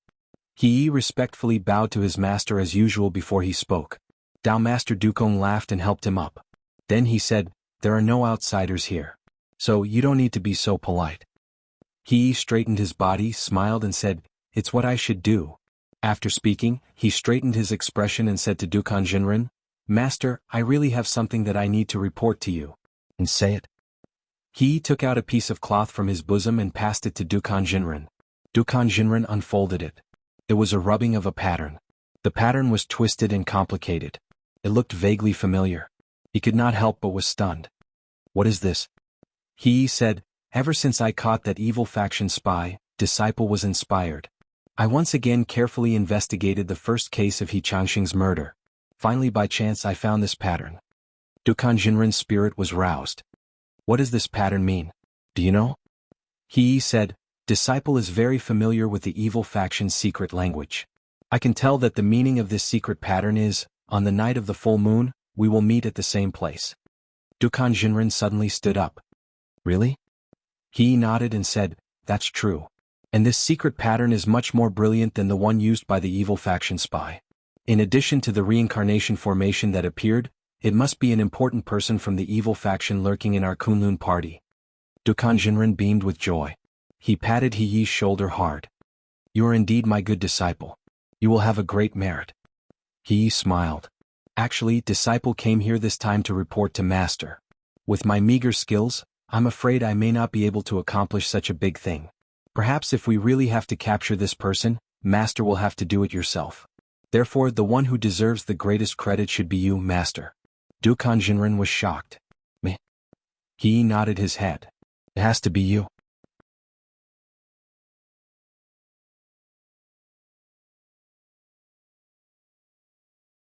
Chapter 214. There were only 2 days left until the night of the full moon. That morning the sky was gloomy. Dark clouds gathered above the Kunlun mountain range and soon it began to rain. From a distance, the entire Kunlun mountain range was hidden in the gray rain, faintly discernible. The air in the mountain became humid, and transparent pearl-like water droplets dripped down from the eaves, forming a crystal-clear curtain of water. Under the eaves, the window was half open and a gentle breeze blew past, carrying a layer of rain powder into the house, swirling and spreading, then dissipating in the warm air here. The faint fragrance of tea spread from a wisp of smoke curling up from the table in the house, refreshing the mind as if one could already feel the sweetness before drinking it. There were 2 people at the table, a white-haired man and a woman, sitting opposite each other, sipping tea. Melaleuca japonica carried a small and exquisite teapot, pouring a cup of tea into the teacup of the person opposite her, then smiled and said, "This is the tea from your precious disciple's house. What do you think?" The man opposite her was naturally the one who had accepted Exin as his disciple, Dongfang Tao, who had recently broken through to become a Yuanying spiritual master. He picked up the teacup and smelled it, nodded slightly, then took a sip, exclaiming, "Good tea." Melaleuca japonica smiled and said, "Stop pretending, don't think that I don't know you didn't drink tea before, and now you know what good tea is? It's for the sake of your disciple, isn't it?" Dongfang Tao chuckled, put down the teacup and looked at Melaleuca japonica and said, "I can't hide anything from you. But to be honest, I've been in seclusion these days, unable to take care of EXN, and it's all thanks to you taking care of her outside. Thank you very much." Melaleuca japonica waved her hand and said, "It's just a small matter, and speaking of it, I've also been negligent, causing that girl EXN to suffer so much. Even now, I still feel bad thinking about it." Dongfang Tao went silent for a moment before he shook his head and said, "That matter is already in the past and it's not your fault. There's no need to bring it up again. Moreover, I heard a few days ago that He Gang suddenly died in Kunwa City. This can be considered as retribution for evil." Melaleuca japonica lightly nodded her head and said, "At least EXN is a broad-minded child. After suffering so much, if it was any other girl of her age, I'm afraid they wouldn't be able to bear it. However, she actually managed to pull through after the incident. Now, it looks like she has almost forgotten about those things. It's really rare." Dongfang Tao smiled faintly and said, "Just take it as a form of tempering for her temperament. As long as it's beneficial to her cultivation in the future, then it wouldn't have been in vain." Melaleuca japonica nodded in agreement. In the life of a cultivator, the most important thing was naturally the cultivation of one's own cultivation. What Dongfang Tao said was actually the common view of many cultivators. She picked up the teapot and once again added water boiled from the spiritual spring in the mountain. For a moment, a fragrant aroma filled the air. Coupled with the soft sound of rain outside and the sound of water dripping, the room seemed especially elegant. When EXN brings people over later, you should at least give her some face and be a bit more polite to that Su Qingjun, Melaleuca japonica said as she poured tea for Dongfang Tao. A hint of helplessness appeared on Dongfang Tao's face as he said, "That girl only knows how to make trouble for me all day long. The sect council meeting is in 2 days and I've just ascended to Yuanying. It's the time to make friends with fellow cultivators in the same realm as me in the sect. But she's really good. She's been begging me for half a day, insisting that I go and treat someone." Melaleuca japonica smiled and said, "EXN is a kind-hearted child. She's good friends with that Su Qingjun, and they even address each other as sisters. This time I heard that the Su family is really at their wits' end. They've begged everywhere but to no avail. Su Qingjun's younger brother is probably in a desperate situation. She's begging to come over and let you see if there'll be any pleasant surprises." Dongfang Tao snorted and said, "I'm not one of your Baichao Tang people. I can't treat people." Melaleuca japonica scolded him with a smile and said, "Don't talk nonsense. In any case, you're already here today. You should at least see her. Moreover, I've seen that girl Su Qingjun a few times. She's well educated and has outstanding talent. Especially now that she's only 22 years old, she's already cultivated the gene Dan. This achievement is much better than when we were young. I'm afraid she'll be an amazing genius in the future. Your disciple will also benefit in the future if he's on good terms with her. Old man, don't be unreasonable here. Just think of it as paving the way for your good disciple. Dongfang Tao rolled his eyes. Although he was now a spiritual master of Yuanying, he was very casual in front of Melaleuca japonica. Obviously, the two of them had a very close relationship. Even if Melaleuca japonica scolded him with a smile, he didn't care at all. He just shrugged and agreed. Halfway up the mountain, far away from the tea room, a group of people were walking over in the rain. The two people in front were young women holding umbrellas. They were Exin and Su Qingjun. Behind them, there were several servants carrying a sedan chair. The curtain of the sedan chair hung down, making it impossible to see the situation inside. However, one could vaguely see the figure of a man sitting inside. The rain floated down, hitting the cloth of the umbrella with a low sound. Sparkling and translucent water droplets continuously slid down from the umbrella. The woman under the umbrella stared ahead, looking at the misty mountain rain. White mist curled up among the green mountains and trees. The world was hazy. Her face was slightly pale, and there was a trace of tiredness between her eyebrows. When the breeze and drizzle brushed past her temples, it seemed to add a trace of sorrowful beauty. Sister Su, don't worry too much. Exion's voice came from the side. Su Qingjun made a sound of agreement, smiled at her, and nodded. This time I really have to thank you, Sister Exin. Su Qingjun said, if you hadn't begged, I'm afraid that Martial Uncle Dongfang might not have been willing to take the time to look at Sumo's situation. This is a small matter. Don't take it to heart. Exn shook her hand and said with a smile, on the other hand, my master's temper is very difficult. I've already told him to go down the mountain to visit your Su family, but he refused to go and insisted on staying on this mountain. He even had to trouble you to bring people over. He's really pissed me off. It's fine. Su Qingjun hurriedly said, as long as Martial Uncle Dongfang is willing to help take a look at Sumo, we should go up the mountain. There's no reason for him to move. Sister, you can't say that. Yexen pouted and complained.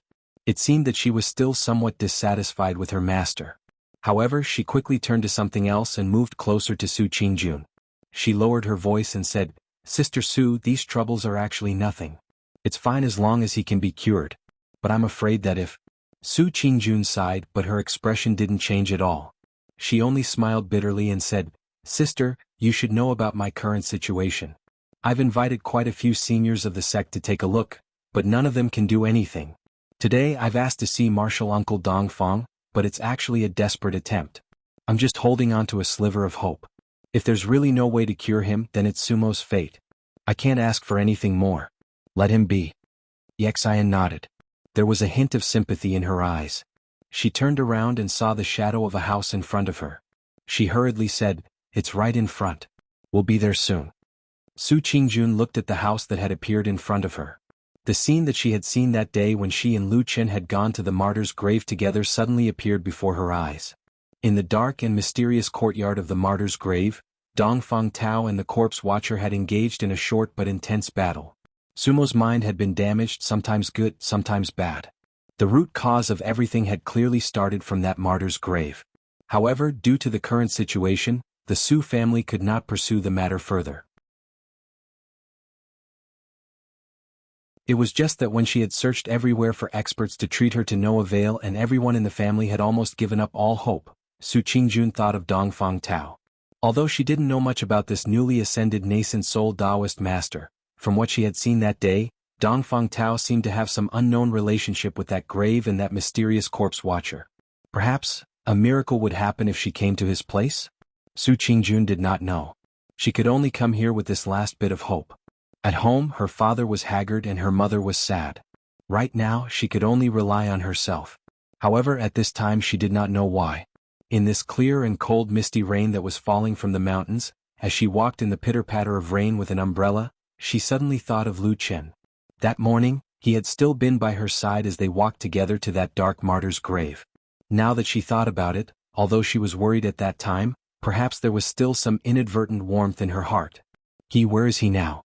The group walked out of the tea room. Exin and Su Qingjun closed their umbrellas and walked to the door. Exin knocked on the door. A moment later, a creaking sound was heard. The two doors opened by themselves. A voice came from inside the room. "Come in." The two walked in. The room was decorated simply and elegantly. In the middle of the room there was a tea table. Two people were sitting there. It was Dongfang Tao and Melaleuca Japonica. Su Qingjun bowed respectfully. Disciple Su Qingjun pays respect to Dongfang Shirshu. Melaleuca Japonica Shirshu. Apologies for disturbing you today. Dongfang Tao did not say anything. Melaleuca Japonica smiled and said, "Get up. We are all so familiar with each other. There is no need to be so polite. Come and sit."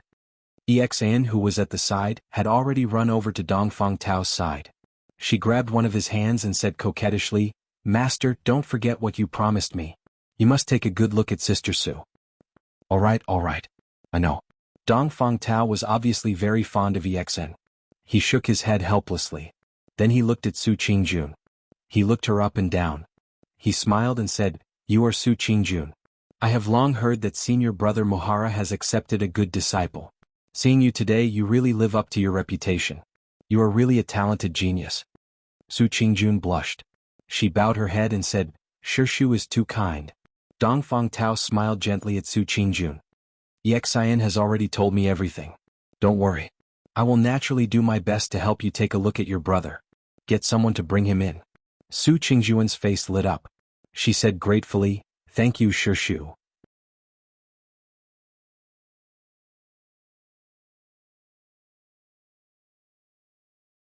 Chapter 215. Because Dongfang Tao wanted to examine Sumo carefully, the two young women Exan and Su Qingjun left first and stood in the corridor not far from the tea room, waiting. The corridor was built of pine wood and painted with colorful paint. The horizontal sill was painted with all kinds of exquisite patterns of mountains, rivers, and all kinds of auspicious beasts were carved on the left and right eaves, lively and lifelike.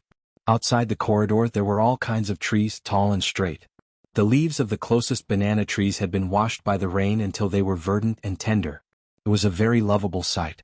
The raindrops fell on the eaves and the ground, making pitter-patter sounds, adding a trace of serenity to the originally quiet place. Su Qingjun looked at the misty rain outside the corridor, her brows slightly furrowed as if she was in a trance. "Sister Su, don't worry, there's always hope." Exan saw Su Qingjun's expression and couldn't help but comfort her. Su Qingjun smiled and said in a low voice, "I know, thank you, sister." Exan nodded and also looked at the rain outside the corridor, but there was no melancholy on her face. After a while, she seemed to remember something and said to Su Qingjun, "Right, Sister Su, I want to ask you something." "Yes, what is it?" Su Qingjun said. Exan said, "I went to Flying Goose Terrace yesterday because I hadn't seen Brother Lu and Atsu for a long time. But when I went to see, I found that Brother Lu and Atsu were not there, and..." She stole a glance at Su Qingjun and said, "Brother Lu's things don't seem to be in his wooden hut anymore. It looks like he's moved away." Su Qingjun was silent. After a while, she nodded lightly and said, "Yes, Luchin moved away." Exan was shocked and said, "What's going on, Sister Su?" Su Qingjun hesitated for a moment, but she still roughly told Exan about what happened that day. Then she smiled bitterly and said, "I didn't expect Luchin to be like this. These days my family was in a mess because of Sumo. Maybe I had neglected something in my daily life. I forgot that Sumo had hurt him before, so I didn't pay attention to his feelings. That's why he left angrily and even asked me to cancel his title as a nominal disciple." Exan was stunned and then said with some distress, "This Brother Lu, what is he doing all of a sudden? I've never seen him so impulsive in the past." Su Qingjun pursed her lips and said, "Perhaps he was dissatisfied with me, so he was impulsive. On the contrary, in front of you he has always been fine. I also don't understand what he is thinking." Exan giggled and said, "Sister Su, don't worry, leave this matter to me." Su Qingjun asked curiously, "What are you going to do?" Exan said, "I'll go find Brother Lu later and ask him what is going on. This person is getting old, maybe he has become stupid. He clearly had such a comfortable life with you on Flying Goose platform, but he just doesn't want to live it and wants to make trouble.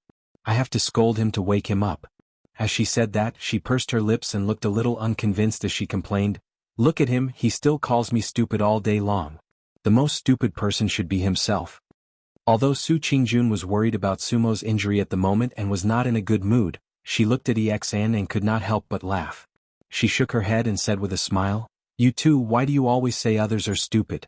Moreover, Luchin is not even 30 this year, how can he be considered old like you said? Those who don't know would think that he is now 70 or 80 years old." EXN snorted and said, "I think Brother Lu's tone and the way he talks are really like an old man. In short, when things are done here, I will go find him and help you scold him." Su Qingjun shook her head and wanted to dissuade her, but she thought to herself, "What do you mean by going to force that person to stay or persuade him to come back?" However, when the words were on the tip of her tongue, her heart suddenly softened. She wanted to say something but stopped herself.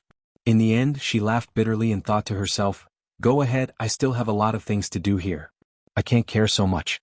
If EXIN wants to say it, then say it. Who cares if you want to come back or not?" At this time, Dongfang Tao's slightly bewildered voice suddenly rang out in the originally quiet tea room, as if he had discovered something shocking. Su Qingjun and EXIN were both shocked. After looking at each other, they hurriedly ran to the tea room and pushed the door open. In the tea room, they saw that Sumo had been placed on a recliner to the side. Her face was pale and her eyes were tightly shut, as if she had already fainted. Dongfang Tao stood beside him with a rather ugly expression on his face. Without waiting for Su Qingjun to speak, EXN had already rushed to ask, Master, did you discover something?" Dongfang Tao's expression was dark as he said coldly, "It's the mind-altering technique."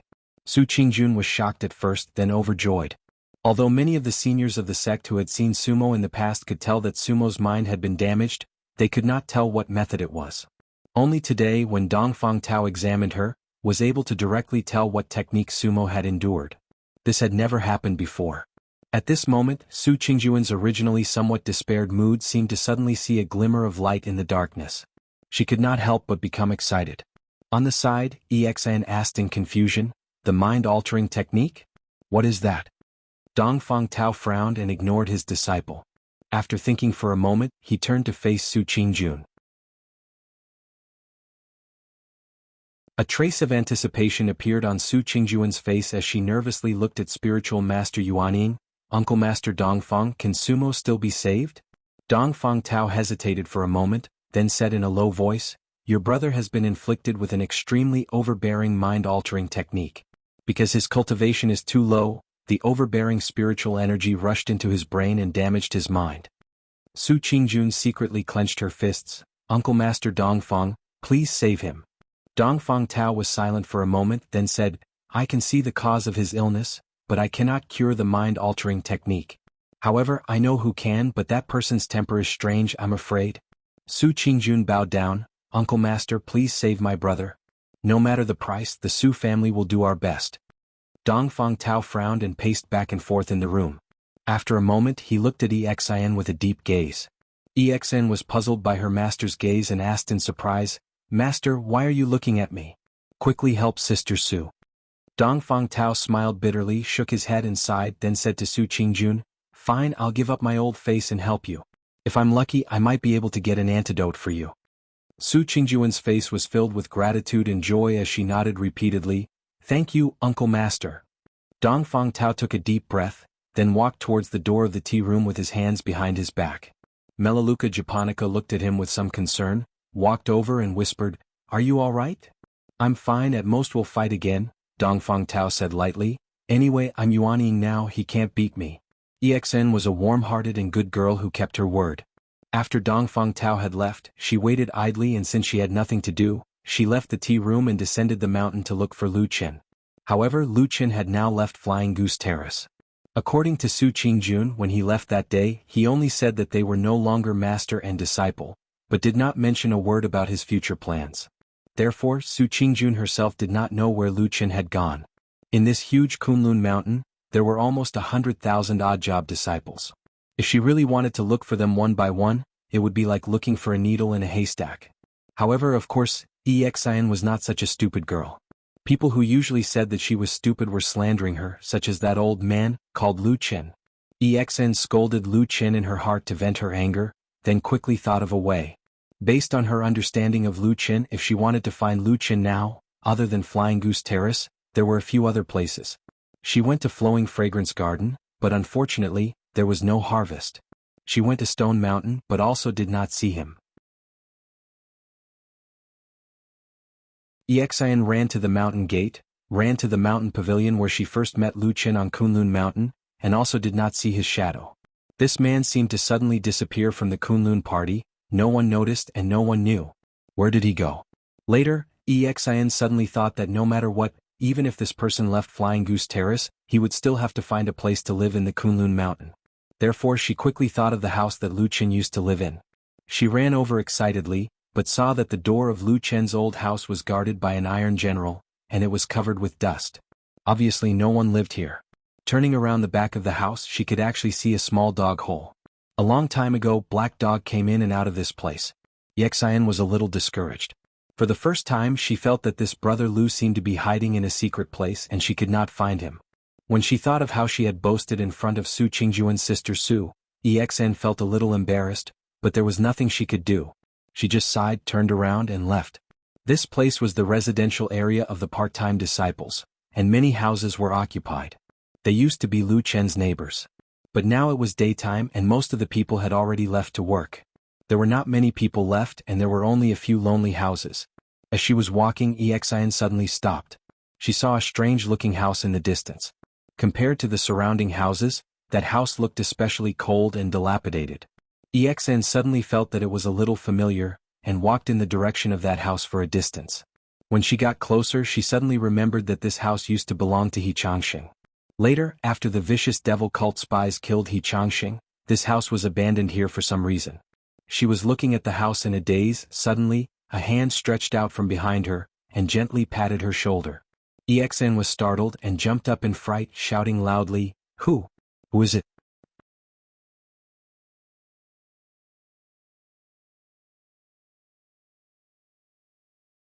Chapter 216.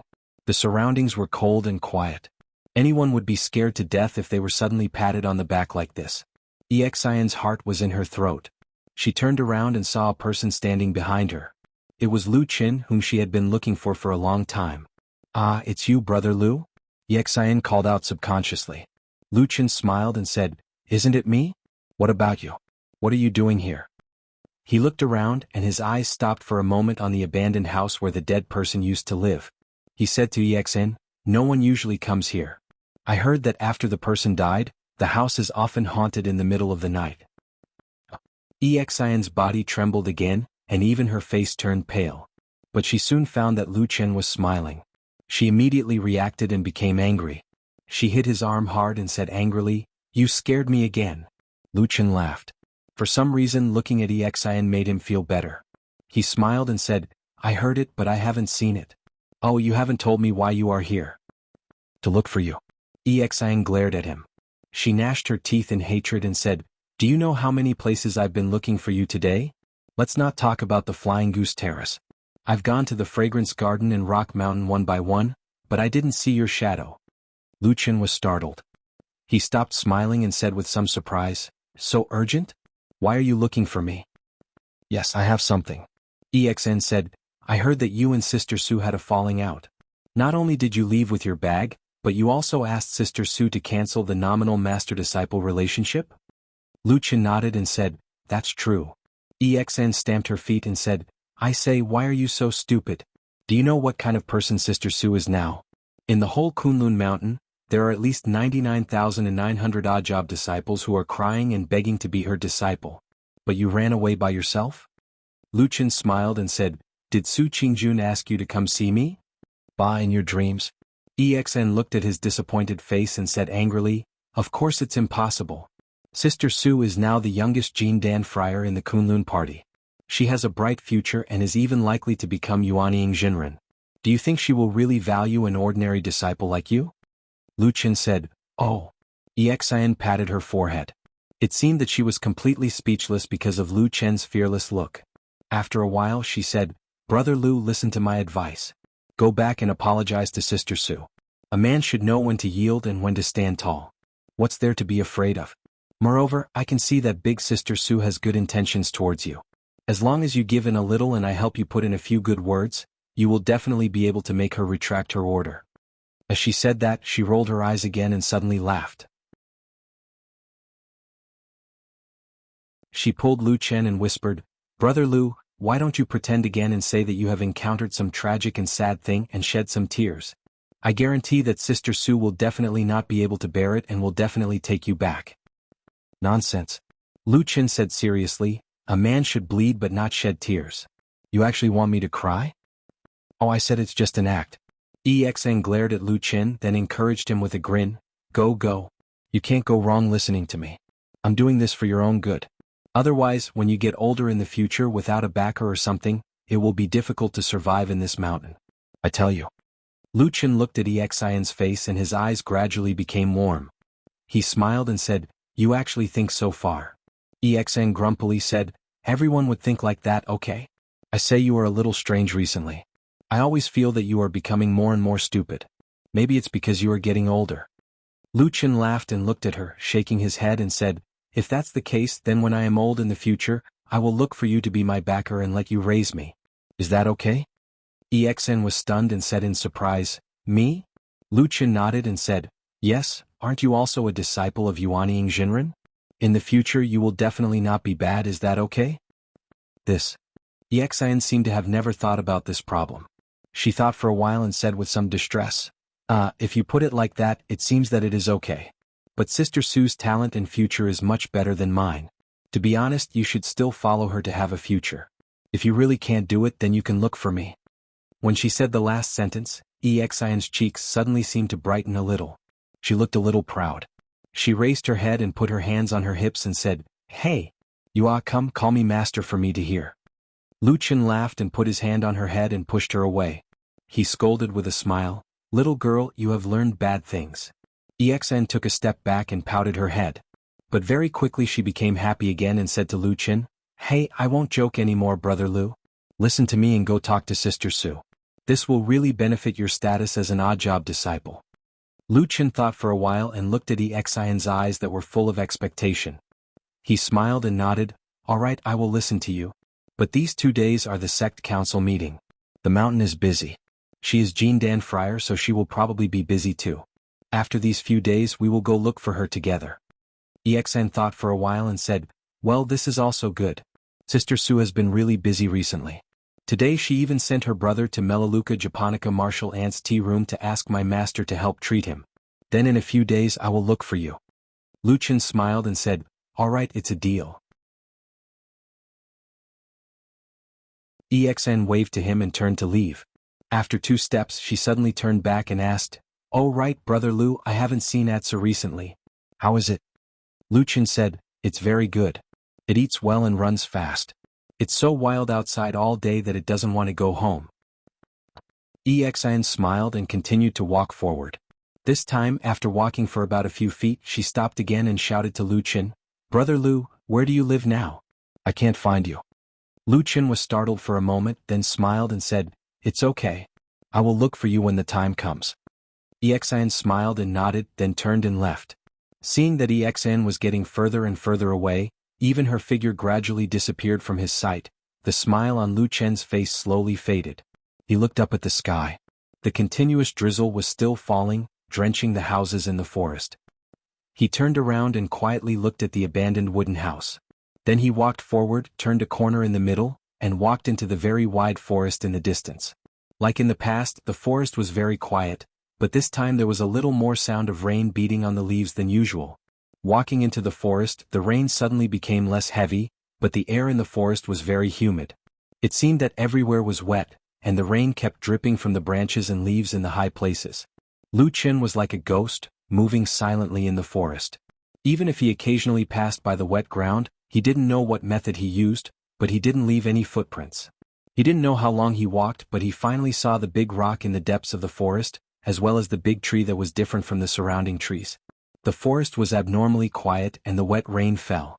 Not only did the birds and beasts stay away, it seemed that even the insects were silent. Lu Qin's eyes slowly brightened.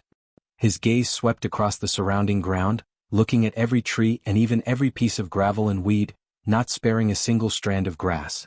After a while he walked over to the big tree and stood next to the big rock. Rain dripped from the top of his head, falling on the top of his head and flowing down his cheeks, but he didn't seem to care at all. His gaze became brighter and sharper, even faintly fierce. He looked everywhere and finally lowered his head, looking at his feet. The ground was black, wet and dirty soil, and a thick layer of withered leaves had fallen on it. Who knew how many years had passed, day after day, year after year, piling up here? Many of the withered leaves seemed to have rotted, their scorched and withered color similar to the color of the soil. Perhaps after a while, these rotten leaves would also become a part of the soil. Lu Qin stared at the black soil and withered leaves at his feet, thinking silently for a long time. Then he suddenly raised his head and took a deep breath. In the ancient land of the divine Central Plains, there had been a saying passed down from ancient times, to be buried in peace. This meant that no matter how a person lived, they would eventually die. Only after death could they be buried in the ground in the boundless ancient soil, would the dead feel at ease, and would find the best place to return to in this life. No one had ever thought about what it was like to be buried in the soil, because only the dead would lie deep underground, covered by the soil. Lu Qin wasn't a dead person, but on this day he was lying in the black soil of this place. In a very strange way, he was like a cold snake hiding in the shadows. The damp, black, dirty soil was mixed with rotten leaves, and there were even all sorts of unimaginable insects as well as a nauseating stench. This was not a place an ordinary person could stay in. However, Lu Qin was like a dead man as he stopped under the dark soil. The black soil and thick, withered leaves completely covered his body. After the rain fell from the sky for a night, there was no longer any trace of his existence in the forest. There was only an extremely thin, hollow twig stuck into the soil amidst the withered leaves. It stood unremarkable, and after a long time, it would tremble slightly. The rain continued for an entire night. You're tuning in to the Han Li's Wuxia Chronicles YouTube channel. We're so grateful for your support, and don't forget to subscribe to join us on this incredible journey through captivating stories. Your generosity through donations truly makes a world of difference, as it's the primary source of revenue that allows me to expand and enhance this channel for you. Thank you from the bottom of my heart for being a part of this adventure.